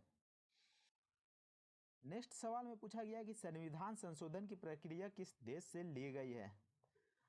तो संविधान संशोधन की प्रक्रिया दक्षिण अफ्रीका से लिया गया है। नेक्स्ट क्वेश्चन में पूछा गया कि गामा किरणों की खोज किस वैज्ञानिक ने की थी? तो गामा किरणों की खोज बेकुरल वैज्ञानिक ने की थी। इस सवाल में पूछा गया कि उच्च न्यायालय के मुख्य न्यायाधीश की नियुक्ति कौन करता है, यानी कि हाई कोर्ट का जज का? तो उसका नियुक्ति राष्ट्रपति के द्वारा किया जाता है। इस सवाल में पूछा गया कि मनसबदारी प्रणाली किसने आरंभ की थी? तो मनसबदारी प्रणाली अकबर ने शुरुआत किया था। इस सवाल में पूछा गया कि किस दिन अंतर्राष्ट्रीय अहिंसा दिवस के रूप में मनाया जाता है? तो अंतर्राष्ट्रीय अहिंसा दिवस 2 अक्टूबर को मनाया जाता है, जिस दिन गांधी जी का बर्थडे रहता है। अगले क्वेश्चन में पूछा गया कि बाबूजी के उपनाम से किन्हें याद किया जाता है? तो इसका सही जवाब हो जाएगा जगजीवन राम। यहाँ पर बाबूजी पूछा है तो आपको यहाँ पर ध्यान रखिएगा, अगर बापूजी पूछता है तो यहाँ पर महात्मा गांधी हो सकता था। इस सवाल में पूछा गया कि संविधान का कौन सा संशोधन राजनीतिक दल बदल से संबंधित है? तो आपका सही जवाब हो जाएगा 52वां संविधान संशोधन। इस सवाल में पूछा गया निम्नलिखित में कौन सा पंचायती राज से संबंधित है? तो इसका सही जवाब हो जाएगा बलवंत राय मेहता समिति। अगले सवाल में पूछा गया कि कौन विदेशी आक्रमणकारी कोहिनूर हीरा एवं मयूर सिंहासन को लूटकर अपने स्वदेश ले गया? तो इसका सही जवाब हो जाएगा नादिर शाह। नेक्स्ट क्वेश्चन में पूछा गया कि हाल ही में चर्चा में आए अंतिम पंगाल कौन से खेल से संबंधित है? तो ये कुश्ती से संबंधित है। नेक्स्ट क्वेश्चन में पूछा गया कि विशुद्ध रूप से संगमरमर का गुंबद इनमें से किस मुगल इमारत में सबसे पहले देखा गया? तो इसका सही जवाब हो जाएगा एतमादुल्ला का मकबरा में। नेक्स्ट क्वेश्चन में पूछा गया कि सांची का स्तूप किस शासक ने बनाया था? तो सांची का स्तूप अशोक ने बनवाया था। नेक्स्ट क्वेश्चन में पूछा गया कि डॉल्फिन रिसर्च सेंटर की स्थापना कहाँ की गई थी? तो डॉल्फिन रिसर्च सेंटर की स्थापना पटना में की गई थी। अगले सवाल में पूछा गया कि भारतीय संविधान के अनुसार निम्न में से कौन सा मूल अधिकार नहीं है? तो मूल अधिकार कौन सा नहीं है? तो सूचना का अधिकार आपका मूल अधिकार नहीं है। अगले क्वेश्चन में पूछा गया कि ग्रीन पार्क स्टेडियम कहां पर स्थित है? तो इसका सही जवाब हो जाएगा कानपुर में। अगले सवाल में पूछा गया कि भारत की संविधान सभा किसके प्रस्ताव पर बनाई गई थी? तो इसका सही जवाब हो जाएगा कैबिनेट मिशन। नेक्स्ट और अंतिम सवाल में पूछा गया कि नौजवान भारत सभा किसने स्थापित किया था? तो इसका सही जवाब हो जाएगा सरदार भगत सिंह। पहला सवाल में पूछा गया कि प्रसिद्ध पुस्तक the God of small things के लेखक कौन थे? तो the God of small things के लेखक अरुंधति रॉय थी। नेक्स्ट सवाल में पूछा गया कि किस भारतीय राज्य की सबसे लंबी तटरेखा है, यानी कि कौन सा ऐसा राज्य है जिसका जो तटरेखा वह सबसे लंबा है? तो इसका सही जवाब हो जाएगा गुजरात राज्य का। और कितना किलोमीटर तक फैला हुआ है तटरेखा? तो यह 1600 किलोमीटर तक फैला हुआ है। अगर क्वेश्चन पूछा जाता है कितना किलोमीटर तक तटरेखा फैला है गुजरात का, तो इसका जवाब हो जाएगा 1600 किलोमीटर। अगले सवाल में पूछा गया कि लखनऊ से 1857 के विद्रोह का नेता कौन था? तो आपको बता दूं कि 1857 में क्रांति हुआ था, जो कि चर्बी वाले कारतूस को लेकर यहाँ पर क्रांति किया गया था, जिसमें सैनिक ने यहाँ पर विद्रोह कर दिया था। होता यह था कि जो एनफील्ड राइफल जो होता था उसमें गोलियों को भरने से पहले दांतों से छीलना पड़ता था। ऐसे में जो गोलियां थी उसमें गाय और सूअर की जो चर्बी होती थी वो मिलाई जाती थी। ऐसे में जो मुसलमान और हिंदू थे उनका धर्म भ्रष्ट हो रहा था, क्योंकि जो गोलियां थी उसको यहाँ पर दांत से खोलना पड़ता था और तब जाके बंदूक में डालना पड़ता था और तब जाके गोलियां चलती थी। तो ऐसे में जो सैनिक थे 1857 में विद्रोह चालू कर दिया था। तो इस सवाल में पूछा गया कि लखनऊ से 1857 के विद्रोह का नेता या फिर 1857 का जो क्रांति हुआ था वह लखनऊ से कौन नेतृत्व कर रहा था? तो इसका सही जवाब हो जाएगा बेगम हजरत महल। अगले सवाल में पूछा है कि किस वायसराय को भारतीय रेलवे का जनक कहा जाता है? तो भारतीय रेलवे का जनक लॉर्ड डलहौजी को कहा जाता है। नेक्स्ट सवाल में पूछा है कि भारतीय रिजर्व बैंक के पहले भारतीय गवर्नर कौन थे? तो इसका सही जवाब हो जाएगा सीडी देशमुख। इसके अलावा अगर पूछा जाता है कि आरबीआई की स्थापना कब हुई थी, तो इसकी स्थापना 1 अप्रैल 1935 को किया गया था। और कहाँ किया गया था? तो यह कलकत्ता में किया गया था। तो अगर पूछा जाता है कब किया गया था, तो यह 1 अप्रैल 1935 को किया गया था। और कहाँ किया गया था? तो यह कलकत्ता में किया गया था। इसके अलावा अगर क्वेश्चन में पूछ दे कि भारतीय रिजर्व बैंक के वर्तमान में भारतीय गवर्नर कौन है, तो इसका जवाब हो जाएगा श्री शक्तिकांत दास। तो वर्तमान में अभी श्री शक्तिकांत दास जी हैं, जो कि भारतीय रिजर्व बैंक ऑफ इंडिया के गवर्नर हैं। अगर क्वेश्चन में पूछ दे कि आरबीआई का मुख्यालय कहाँ पर स्थित है, तो इसका जवाब हो जाएगा मुंबई। आपकी जानकारी के लिए बता दें कि 1937 तक पहले इसका मुख्यालय कलकत्ता में हुआ करता था, लेकिन बाद में 1937 के बाद इसे मुंबई स्थानांतरित कर दिया गया। अगले क्वेश्चन में पूछा गया कि सूर्य के प्रकाश के संपर्क में आने पर त्वचा द्वारा विटामिन का संश्लेषण होता है। तो कौन सा विटामिन का संश्लेषण होता है जब हम सूर्य के प्रकाश में जाते हैं तब? तो हमें विटामिन डी मिलता है। अगले क्वेश्चन में पूछा गया कि कौन सा बैक्टीरिया पेप्टिक अल्सर रोग से सबसे अधिक जुड़ा होता है। तो इसका सही जवाब हो जाएगा बेलिकोबैक्टर पाइलोरी। नेक्स्ट क्वेश्चन में पूछा गया है कि मस्तिष्क का कौन सा भाग शरीर के तापमान को नियंत्रित करने के लिए जिम्मेदार है। तो इसका सही जवाब हो जाएगा हाइपोथैलेमस। नेक्स्ट क्वेश्चन में पूछा गया कि मानव शरीर में सबसे बड़ा अंग कौन सा है। तो यहाँ पर कंफ्यूज बहुत सारे लोग हो जाते हैं और यहाँ पर यकृत में क्लिक कर देते हैं, लेकिन आपका जो सही जवाब हो जाएगा वो यहाँ पर त्वचा हो जाएगा। अगले क्वेश्चन में पूछा गया कि रक्त में प्लेटलेट्स का क्या कार्य है। तो इसका जो कार्य है वह है रक्त का थक्का जमना। नेक्स्ट क्वेश्चन में पूछा गया कि निम्नलिखित में कौन उच्च रक्तचाप की जटिलता है। तो इसका सही जवाब हो जाएगा स्ट्रोक। अगले क्वेश्चन में पूछा गया कि रक्त का थक्का जमने के लिए कौन सा विटामिन आवश्यक है।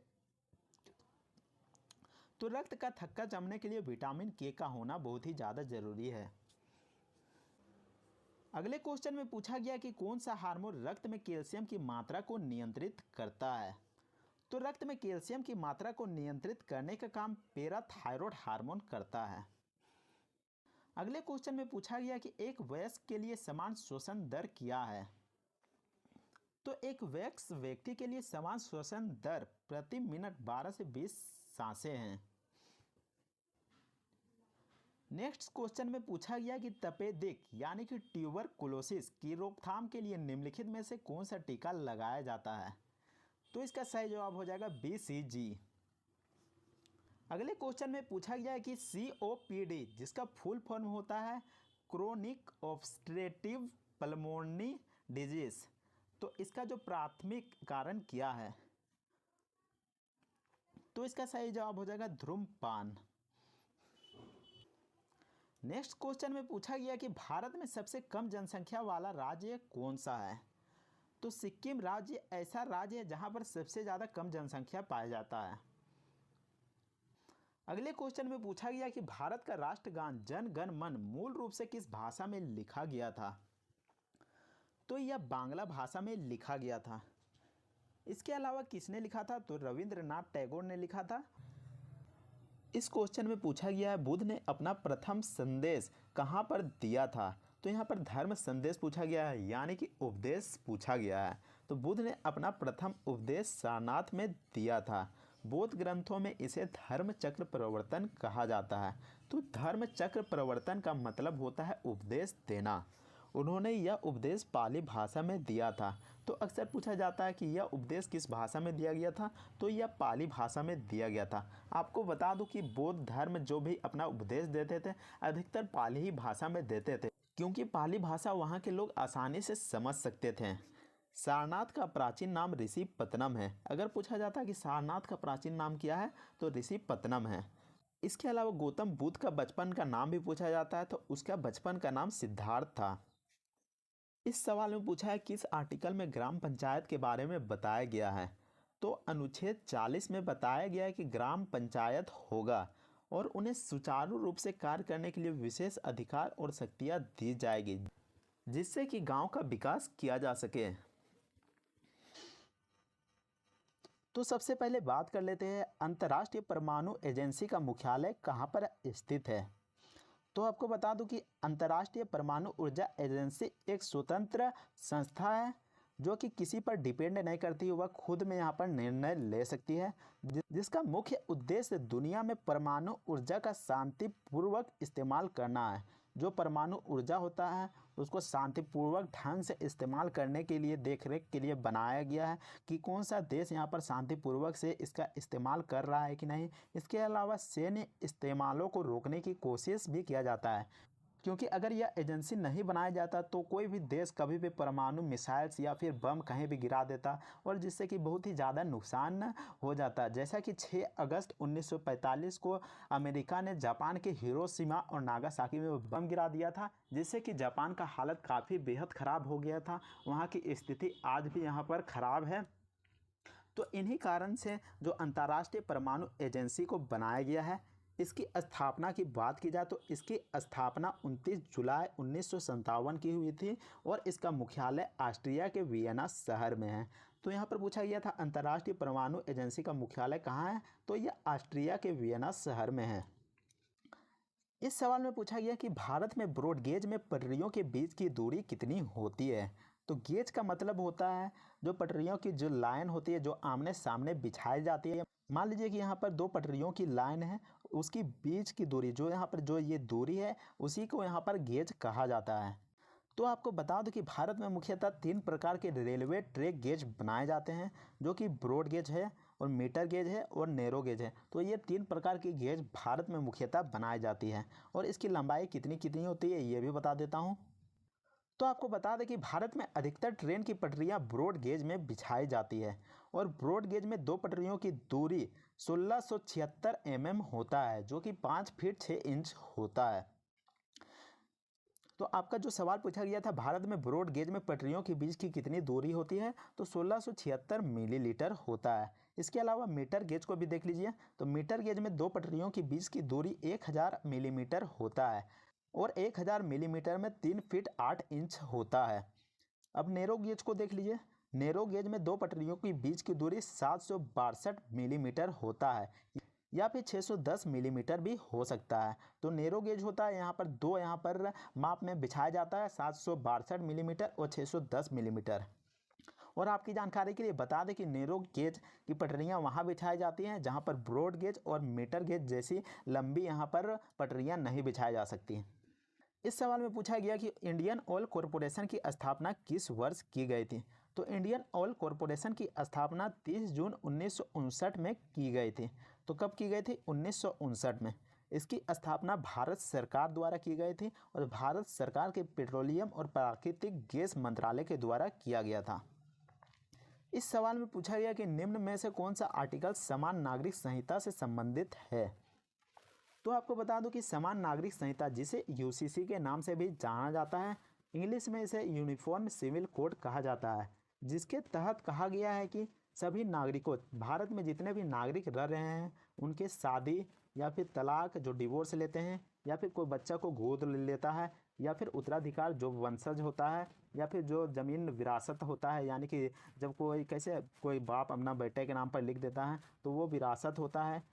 इन सभी मामलों में भारत में रहने वाले सभी नागरिकों, चाहे वह कोई भी धर्म का हो या फिर कोई समुदाय का हो या फिर कोई भी जाति का हो, उसके लिए समान कानून होगा। सभी को एक ही कानून मानना पड़ेगा। इस सवाल में पूछा गया है कि सलाल परियोजना का निर्माण किस नदी पर किया गया है। तो सलाल परियोजना का निर्माण जम्मू कश्मीर राज्य में स्थित चिनाब नदी पर किया गया है। तो यहाँ पर राज्य भी बता दिया गया है कि जम्मू कश्मीर राज्य के चिनाब नदी पर किया गया है।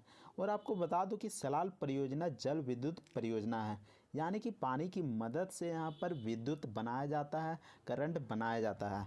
इस बांध को बनाने का कार्य 1970 में शुरू किया गया था। अगर पूछा जाता है कि सलाल परियोजना का निर्माण कार्य कब शुरू किया गया था, तो यह 1970 में शुरू किया गया था। इस सवाल में पूछा गया है सतपुरा पर्यटन स्थल किस राज्य में स्थित है। तो सतपुरा पर्यटन स्थल मध्य प्रदेश राज्य में स्थित है। तो यहाँ पर सतपुरा से रिलेटेड क्वेश्चन पूछा गया है, तो इसको भी कवर कर लेते हैं। सबसे पहले बात कर लेते हैं सतपुरा पर्वतमाला के बारे में। तो सतपुरा पर्वतमाला भारत राज्य के मध्य प्रदेश राज्य में स्थित पर्वतमाला है। बहुत सारे लोगों को मालूम नहीं होता है कि आखिर पर्वतमाला क्या होता है। तो आपको बता दूं कि दो पहाड़ मान लीजिए एक पहाड़ यहाँ पर है और एक पहाड़ यहाँ पर है, तो इसके बीच की जो रास्ता होगा, जो घाटी होगा या फिर जो दर्रा होगा, तो आपस में यहाँ पर दो पहाड़ को डिवाइड कर देता है। यहाँ पर दर्रा और घाटी का मतलब होता है कि दो यहाँ पर ऐसे रास्ते जो कि मान लीजिए कि दो पहाड़ के बीच में नदी भी हो सकता है या फिर कोई संकीर्ण रास्ता भी हो सकता है। तो यहाँ पर जो दर्रा या फिर घाटी रहता है, दो पहाड़ को आपस में यहाँ पर बांट देता है, तो उसी को यहाँ पर पर्वतमाला कहा जाता है। इसकी पर्वत श्रेणी पर्वतमाला को ही कहा जाता है। मुख्यतः ग्रेनाइट एवं बेसाल्ट चट्टानों से निर्मित है। तो जो पर्वतमाला बना है वो यहाँ पर ग्रेनाइट और बेसाल्ट की चट्टान से यहाँ पर बना है। इसके बाद नदियाँ की बात कर लेते हैं। तो सतपुरा क्षेत्र से कई महत्वपूर्ण नदियाँ उत्पन्न होती है, जैसे नर्मदा, महानदी और ताप्ती। तो यहाँ पर 3 प्रमुख नदी है जो कि सतपुरा क्षेत्र से यहाँ पर गुजरती है। राष्ट्रीय उद्यान की बात करें तो कान्हा राष्ट्रीय उद्यान, पेंच राष्ट्रीय उद्यान, सतपुरा राष्ट्रीय उद्यान, पचमंडी बायोस्फीयर रिजर्व और बोरी रिजर्व, जो कि मध्य प्रदेश राज्य के सतपुरा क्षेत्र में यहाँ पर पड़ता है। तो मध्य प्रदेश में कौन कौन से यहाँ पर राष्ट्रीय उद्यान है यहाँ पर देख सकते हैं। आपको यहाँ पर याद कर लेना होगा कि आखिर मध्य प्रदेश में कौन कौन से राष्ट्रीय उद्यान पड़ता है। इस सवाल में पूछा गया कि लोकताल झील किस राज्य में स्थित है। तो यहाँ झील से रिलेटेड क्वेश्चन पूछा गया। तो लोकताल झील मणिपुर राज्य में स्थित है। तो लोकताल झील मणिपुर में स्थित है। और आपको बता दूं कि लोकताल झील काफ़ी फेमस भी है। तो यह क्यों फेमस है? तो यह अपने तैरते हुए वनस्पति और मिट्टी से बने द्वीपों के लिए काफ़ी ज़्यादा फेमस है। तो आपको बता दूं कि वहाँ की जो वनस्पति है वह झील में तैरते हुए नज़र आती है। कोई भी घास भूसा हो वो भी यहाँ पर तैरते हुए नज़र आती है। इसके अलावा जगह जगह पर मिट्टी जमा हो गया है और यहाँ पर द्वीप बन गया है। इसके अलावा इसे कुंदी के भी नाम से जाना जाता है। यह झील मणिपुर के बिशेमपुर जिले में स्थित है। तो अगर पूछा जाता है कि लोकताल झील कहाँ पर किस जिले में स्थित है, तो यह बिशेमपुर जिले में स्थित है और मणिपुर राज्य में स्थित है। इसके अलावा बिशेमपुर मणिपुर का सबसे बड़ा जिला है। इस सवाल में पूछा गया कि रुक्मणी देवी अरुंडेल कला की किस विद्या से संबंधित है। यहाँ पर कल हो गया, यहाँ पर कला होगा। तो आपको बता दूं कि रुक्मणी देवी अरुंडेल शास्त्रीय नृत्य से बिलोंग करती है। इसके अलावा आपको बता दूं कि रुक्मणी देवी भरतनाट्यम के भारतीय शास्त्रीय नृत्य की नर्तिका थी। तो रुक्मणी देवी भरतनाट्यम यहाँ पर किया करती थी। इसके अलावा वह कोरियोग्राफर और पशु कल्याण के लिए एक कार्यकर्ता भी थी। उन्होंने भरतनाट्यम का समर्थन किया और इस कला को नई पहचान भी दिलाई थी। इस क्वेश्चन में पूछा गया कि बाउन गायन कहाँ का लोकगीत है। तो बाउन गायन पश्चिम बंगाल का लोकगीत है। इसके अलावा इस गीत को फकीर संगीत के नाम से भी जाना जाता है। इस सवाल में पूछा गया कि मीनाक्षी मंदिर किस राज्य में स्थित है। तो मीनाक्षी मंदिर तमिलनाडु राज्य में स्थित है और यह मदुरै नगर में स्थित एक ऐतिहासिक मंदिर है। यह मंदिर हिंदू देवता जो कि शिव और माता पार्वती दोनों के नाम पर यहाँ पर समर्पित है। अगर पूछा जाता है कि मीनाक्षी मंदिर किस देवता के नाम पर समर्पित है, तो शिव और माता पार्वती के नाम पर यह समर्पित है। इस सवाल में पूछा गया है कि प्रारंभिक बौद्ध धर्म ग्रंथों की रचना किसमें की गई थी। तो यहाँ पर भाषा पूछा गया है कि बौद्ध धर्म ग्रंथों की रचना किस भाषा में की गई थी। तो इसका सही जवाब हो जाएगा पाली भाषा में। तो आपको बता दो कि बौद्ध धर्म की स्थापना या फिर संस्थापक गौतम बुद्ध ने किया था। तो अगर सवाल उठता है कि आखिर बौद्ध धर्म की स्थापना या फिर संस्थापक कौन किया था, तो आपका यहाँ पर सही जवाब हो जाएगा गौतम बुद्ध। और गौतम बुद्ध का बचपन का नाम ही सिद्धार्थ था। इसके अलावा त्रिपिटक ग्रंथ जो कि पाली भाषा में लिखा गया था, और त्रिपिटक ग्रंथ बौद्ध धर्म का प्रमुख ग्रंथ भी माना जाता है और इसे श्रीलंका में लिखा गया था। अगर सवाल उठता है कि त्रिपिटक ग्रंथ कहाँ लिखा गया था, तो यह श्रीलंका में लिखा गया था। बौद्ध धर्म के प्रारंभिक ग्रंथों को पाली भाषा में लिखा जाता था क्योंकि महात्मा बुद्ध के समय में आम लोगों की भाषा जो पाली ही थी, यानी कि जो भी आम लोग थे वो पाली भाषा में बात करते थे या फिर लिखते थे। उन्होंने अपना पहला उपदेश पाली भाषा में ही दिया था, क्योंकि मैंने जैसे कि अभी बताया कि आम लोगों की भाषा जो पाली थी, इससे यहाँ पर लोग आसानी से समझ सकते थे और पाली भाषा में ही लिखते थे। इस क्वेश्चन में पूछा गया है कि किस आर्टिकल के तहत राष्ट्रपति को क्षमादान की शक्ति प्राप्त होती है।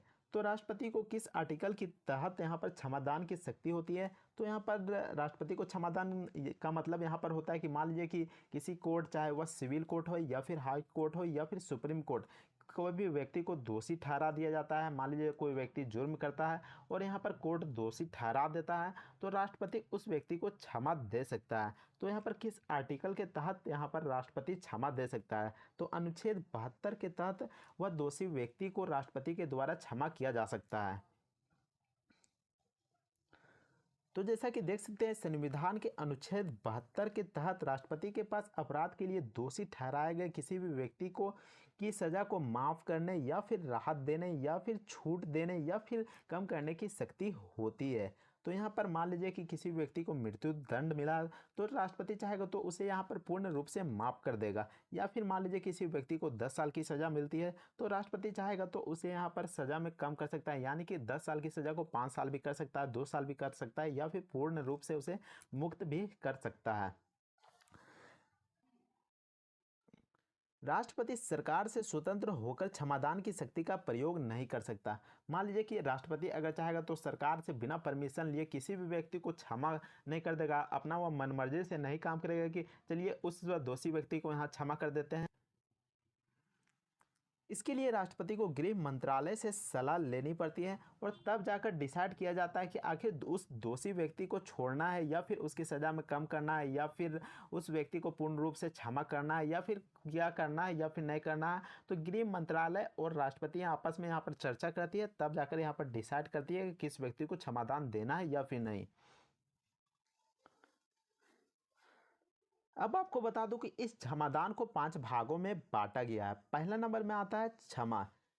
इसमें पूर्ण रूप से दोषी को यहाँ पर माफ कर दिया जाता है, यानी कि मान लीजिए कोई भी यहाँ पर कोर्ट, सुप्रीम कोर्ट या फिर हाई कोर्ट या फिर सिविल कोर्ट कोई व्यक्ति को दोषी ठहरा देता है और मृत्यु दंड या फिर कोई कारावास या फिर कोई भी सजा सुना देता है, तो यहाँ पर राष्ट्रपति चाहेगा तो पूर्ण रूप से यहाँ पर उस व्यक्ति की सजा को माफ कर सकता है। वह स्वतंत्र रूप से यहाँ पर आम आदमी की तरह अपना जीवन जी सकता है। इसके अलावा अगर किसी व्यक्ति पर मुकदमा चल रहा है लेकिन कोर्ट अपना फैसला नहीं सुनाया है, मान लीजिए कोई व्यक्ति पर यहाँ पर कोर्ट के द्वारा मुकदमा चल ही रहा है और केस का सुनवाई नहीं हुआ है, तब भी यहाँ पर जो राष्ट्रपति चाहेगा तो उस व्यक्ति को यहाँ पर मुकदमा चलने के दौरान ही उस व्यक्ति को क्षमा दे सकता है। दूसरा नंबर में आता है लघुकरण। इसमें दंड के स्वरूप में बदलाव किया जाता है। उदाहरण के लिए देख सकते हैं यहाँ पर मृत्यु दंड को आजीवन कारावास में, मान लीजिए किसी को यहाँ पर फांसी की सज़ा सुनाया जाता है, तो यहाँ पर आजीवन कारावास यानी कि उम्र कैद की सज़ा में यहाँ पर परिवर्तित कर दिया जाता है। इसके अलावा किसी व्यक्ति को अगर कठोर कारावास का सज़ा यहाँ पर मिलता है, मान लीजिए कि उस व्यक्ति को यहाँ पर कठोर काम करने के लिए कहा जाता है या फिर किसी कठोर काम को करने का यहाँ पर सज़ा मिलता है, तो इसे यहाँ पर साधारण कारावास में परिवर्तित किया जा सकता है। लेकिन आपको बता दूं कि इसमें समय का बदलाव नहीं किया जाता है। तीसरा नंबर में आता है परिहार। इसमें दंड की अवधि को कम करना शामिल है। उदाहरण के लिए मान लीजिए किसी व्यक्ति को 2 वर्ष का कारावास की सज़ा मिलता है, तो उसे यहाँ पर 1 वर्ष कर दिया जाता है। तो यहाँ पर इस तरीके से समय में परिवर्तित कर दिया जाता है। मान लीजिए कोई व्यक्ति को 10 साल की सज़ा मिलती है, तो उसकी सज़ा को यहाँ पर 2 साल भी कर दिया जा सकता है, हो सकता है कि 5 साल कर दिया जाए। तो यहाँ पर राष्ट्रपति पर डिपेंड करता है कि उसका यहाँ पर सज़ा को कितना समय के लिए कम कर दिया जाता है। तो परिहार में समय का यहाँ पर मायने रखता है। नंबर 4 में आता है विराम। तो विराम में क्या होता है? जब दोषी व्यक्ति को कोई बड़ी बीमारी हो जाती है, या फिर वह व्यक्ति पागल हो जाता है, या फिर कोई महिला गर्भ अवस्था में आ जाती है, तब जाकर यहाँ पर विराम लगाया जाता है। और ऐसे में विराम लगाने के दौरान उसकी सज़ा में यहाँ पर परिवर्तन किया जा सकता है। उस दोषी व्यक्ति को कुछ समय के लिए जेल से बाहर निकाला जा सकता है और उसे हॉस्पिटल में भेज दिया जाता है, या फिर जेल से कुछ बाहर रखा जाता है। तो विराम में यही होता है। नंबर 5 में आता है प्रविलंबन। अस्थायी समय के लिए किसी सजा, विशेषकर मृत्युदंड यानी कि फांसी पर रोक लगा दिया जाता है, यानी कि कुछ समय के लिए जो फांसी की सजा होती है उसे यहाँ पर टाल दिया जाता है। और इसका उद्देश्य दोषी व्यक्ति को राष्ट्रपति से क्षमा या फिर लघुकरण प्राप्त करने के लिए समय देना है। तो इसका उद्देश्य क्या होता है कि मान लीजिए कि कोई व्यक्ति को यहाँ पर फांसी की सज़ा हो जाती है, तो यहाँ पर जो राष्ट्रपति से क्षमा याचिका लिया जाता है, तो राष्ट्रपति मान लीजिए कहीं बाहर गए होंगे या फिर राष्ट्रपति यहाँ पर देरी कर रहे होंगे, तो राष्ट्रपति यहाँ पर उस व्यक्ति का जो प्रविलंबन के तहत तो फांसी को रोक देता है। और यहाँ पर हो सकता है कि राष्ट्रपति बाद में यह कह दे कि उसे फांसी में चढ़ा दिया जाए, क्योंकि उसकी याचिका यहाँ पर रद्द कर दी जाती है। इसके अलावा अगर राष्ट्रपति चाहेगा तो लघुकरण, जिसमें मैंने बताया कि कठोर सजा को यहाँ पर सरल सजा में यहाँ पर परिवर्तित कर दिया जाता है, या फिर जो मृत्यु दंड रहता है उसको यहाँ पर आजीवन कारावास में बदल दिया जाता है। तो इसके इंतजार में यहाँ पर प्रविलंबन लगाया जाता है। तो यहाँ पर समझ गए होंगे कि प्रविलंबन क्यों लगाया जाता है। तो यहाँ पर जो राष्ट्रपति का इंतजार किया जाता है कि आखिर उस व्यक्ति को क्षमा करेगा या फिर नहीं करेगा, तो उसी के इंतजार में यहाँ पर प्रविलंबन को लगाया जाता है। इसके अलावा अनुच्छेद 161 के तहत राज्यपाल को भी क्षमादान की शक्ति प्राप्त होता है, लेकिन जो राज्यपाल की शक्ति होता है वो काफ़ी ज़्यादा निहित होता है। राष्ट्रपति भी क्षमा कर सकता है, लेकिन वो सिविल कोर्ट और यहाँ पर जो हाई कोर्ट रहता है उसी तक यहाँ पर सीमित है। इसके अलावा जो राज्यपाल की जो शक्तियाँ है वो काफ़ी ज़्यादा यहाँ पर सीमित कर दी गई है। आपने तो कोर्ट मार्शल के बारे में ज़रूर सुना होगा, जो कि सैनिकों के लिए कानून बनाए जाते हैं। तो आपको बता दूं कि कोर्ट मार्शल के तहत अगर किसी व्यक्ति को सज़ा होता है तो उसमें राष्ट्रपति, जो व्यक्ति या फिर जो सैनिक को सज़ा मिलता है उसमें यहाँ पर राष्ट्रपति तो माफ़ कर सकते हैं, लेकिन राज्यपाल उस सैनिक या फिर व्यक्ति को माफ़ नहीं कर सकते हैं। इसके अलावा मृत्यु दंड, यानी कि मृत्यु दंड में राष्ट्रपति तो उस व्यक्ति को यहाँ पर क्षमादान दे सकता है, लेकिन राज्यपाल मृत्यु दंड की सजा को कभी भी माफ़ नहीं कर सकता है, चाहे वह मृत्यु दंड सिविल कोर्ट से मिला हो या फिर हाई कोर्ट से मिला है या फिर जो कि सुप्रीम कोर्ट से मिला है। यहाँ पर राज्यपाल मृत्यु दंड की सजा को यहाँ पर माफ़ नहीं कर सकता है। इस सवाल में पूछा गया कि मानस राष्ट्रीय उद्यान किस राज्य में स्थित है। तो यहाँ पर उद्यान से रिलेटेड क्वेश्चन पूछा गया है। तो मानस राष्ट्रीय उद्यान असम में स्थित है। इसके अलावा दिसंबर 1985 में यूनेस्को द्वारा इस राष्ट्रीय उद्यान को प्राकृतिक विश्व धरोहर स्थल भी माना गया है। यह अभयारण्य बाघ और जंगली भैंसों के लिए काफ़ी ज़्यादा प्रसिद्ध है। इसका नाम मानस नदी पर रखा गया है, जो कि ब्रह्मपुत्र नदी की एक सहायक नदी है। तो यहाँ पर पूछ सकता है कि ब्रह्मपुत्र की सहायक नदी कौन सा है। तो यहाँ पर मानस नदी है, और मानस नदी के नाम पर ही मानस राष्ट्रीय उद्यान का नाम रखा गया है। पहला नंबर सवाल में पूछा गया कि भारत के अटॉर्नी जनरल में से कौन सा आर्टिकल संबंधित है। तो अनुच्छेद 76, जो कि भारत के अटॉर्नी जनरल, जिसे भारत का महान न्यायवादी भी कहा जाता है, उससे संबंधित है। तो यहाँ पर अटॉर्नी जनरल के बारे में पूछा गया। तो कुछ मेन पॉइंट यहाँ पर पढ़ लेते हैं, जो कि आपके एग्जाम में बार बार पूछे जाते हैं। सबसे महत्वपूर्ण सवाल उठता है कि आखिर भारत का महान न्यायवादी अटॉर्नी जनरल किस व्यक्ति को बनाया जाता है। तो आपको बता दूं कि वैसे व्यक्ति जो कि उच्चतम न्यायालय का न्यायाधीश, यानी कि सुप्रीम कोर्ट की जज की योग्यता रखता होगा, सुप्रीम कोर्ट की जज का जो गुण है, जो कि क्वालिफिकेशन है, जो एजुकेशन है, वो सारी जानकारी रखता होगा, वैसे व्यक्ति को राष्ट्रपति के द्वारा भारत का अटॉर्नी जनरल बनाया जा सकता है। तो यहाँ पर पूछा जा सकता है कि कैसे व्यक्ति को बनाया जा सकता है। तो जो कि सुप्रीम कोर्ट का जो जज है उसके जैसा गुण होना चाहिए, वैसा पढ़ाई होना चाहिए, वैसा जानकारी होना चाहिए, तब जाके यहाँ पर जो भारत का अटॉर्नी जनरल बनाया जा सकता है। अब बात करें अटॉर्नी जनरल का क्या काम होता है। तो अटॉर्नी जनरल का काम होता है कानूनी विधि रूप से सहायता करना। जो केंद्र सरकार होता है उसका कानूनी विधि रूप से सहायता करना। मान लीजिए कि किसी कानून में संशोधन करना है या फिर किसी भी अनुच्छेद में संशोधन करना है, तो सबसे पहले अटॉर्नी जनरल से सलाह लिया जाता है। जैसे कि मान लीजिए CAA आया, 3 तलाक जैसे कानून आया, नोटबंदी जैसे यहाँ पर देखने को मिला। तो ऐसे ऐसे कानून में यहाँ पर जो चेंजेस होते हैं या फिर जो नया कानून बनता है, तो इसमें अटॉर्नी जनरल का यहाँ पर सलाह लिया जाता है। यह सरकार का प्रथम विधि अधिकारी होता है, क्योंकि जो सरकार होती है इसी के सलाह पर हो जो कानून बनाती है या फिर कानून को पास करती है, या फिर जो आर्टिकल में संशोधन होते रहता है। तो भारत का महान न्यायवादी का सबसे ज़्यादा इम्पोर्टेंट रोल होता है। इसके अलावा भारत का अटॉर्नी जनरल किसी भी न्यायालय में मुकदमा लड़ सकता है, चाहे वो सरकार का मुकदमा हो या फिर निजी मुकदमा। कोई भी न्यायालय, चाहे वह सिविल कोर्ट हो या फिर हाई कोर्ट हो या फिर सुप्रीम कोर्ट हो, कहीं भी वह अपना मुकदमा लड़ सकता है। लेकिन यहाँ पर एक कंडीशन रखा गया कि वो सरकार के विरुद्ध यहाँ पर जो मुकदमा होता है, वो केस जो होता है वो नहीं लड़ सकता है। मान लीजिए कि 2 आम आदमी के बीच किसी प्रकार का लड़ाई हो जाता है या फिर किसी प्रकार का मुकदमा दायर हो जाता है, तो जो भारत का अटॉर्नी जनरल है वो किसी एक व्यक्ति के पक्ष पर यहाँ पर केस लड़ सकता है। लेकिन प्रधानमंत्री या फिर कोई बड़े बड़े मंत्री होते हैं, उसके खिलाफ यहाँ पर जो है केस नहीं लड़ सकता है। भारत का अटॉर्नी जनरल संसद का सदस्य नहीं होता है, लेकिन वह सदन में बोल सकता है, चाहे वह लोकसभा हो या फिर राज्यसभा। वह किसी भी सदन में यहाँ पर पार्टिसिपेट कर सकता है, जो कि वहाँ पर अनुच्छेद 88 में साफ साफ लिखा गया कि वह किसी भी संसद की कार्यवाही में भाग ले सकता है, लेकिन वह मतदान नहीं दे सकता है। तो यहाँ पर अनुच्छेद 88 में लिखा गया है। इसके अलावा अगर भारत का अटॉर्नी जनरल त्यागपत्र देना चाहता है तो वह राष्ट्रपति को दे सकता है। भारत के अटॉर्नी जनरल की कार्यकाल की बात की जाए तो कार्यकाल इसका यहाँ पर निश्चित नहीं तय किया गया है। अगर राष्ट्रपति चाहेगा तो इसे तुरंत हटा सकता है, या फिर राष्ट्रपति चाहेगा कि हम इसे नहीं हटाए तो राष्ट्रपति नहीं भी हटा सकता है। तो यहाँ पर राष्ट्रपति पर डिपेंड करता है कि जो भारत का अटॉर्नी जनरल है उसे उसके पद पर रहने दे या फिर नहीं। जैसा कि आपने देखा अनुच्छेद 76 के तहत भारत में अटॉर्नी जनरल का प्रावधान है, उसी तरह अनुच्छेद 165 के तहत राज्य सरकार को महाधिवक्ता दिया जाता है, ताकि राज्य सरकार अपना कानून बना सके। और जो महाधिवक्ता रहता है उससे कानून बनाने या फिर जो कानून में किसी प्रकार का बदलाव या फिर कोई भी चीज़ होता है जो कि विधि होता है, कानून होता है, उसमें अगर किसी प्रकार का नया कानून लाया जाता है तो उससे यहाँ पर सलाह ले सकता है। तो अनुच्छेद 165 के तहत राज्य सरकार को महाधिवक्ता कानूनी रूप से यहाँ पर सहायता प्रदान करता है। भारत का वर्तमान अटॉर्नी जनरल आर वेंकटर मनी है। तो अगर पूछा जाता है कि वर्तमान में अटॉर्नी जनरल कौन है भारत का, तो यहाँ पर आर वेंकटर मनी जी हैं। अगला सवाल में देखते हैं, प्रसिद्ध नौचंदी मेला किस राज्य में लगाया जाता है। तो यहाँ पर मेला से रिलेटेड क्वेश्चन पूछा गया।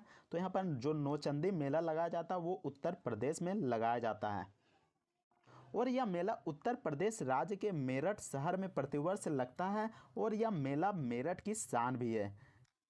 यह मेला हिंदू और मुस्लिम का एकता का प्रतीक है। तो यहाँ पर हिंदू और मुस्लिम का एकता का प्रतीक कैसे है, तो आपको बता दूं कि हजरत बाले मियाँ की दरगाह और नौचंदी देवी का मंदिर एक दूसरे के निकट स्थित है, और जब मेला लगता है तब वहाँ पर जो मंदिर होता है वहाँ पर भजन कीर्तन होता है। वही जब मेला लगता है तो वहाँ पर दरगाह पर कव्वाली भी गाया जाता है।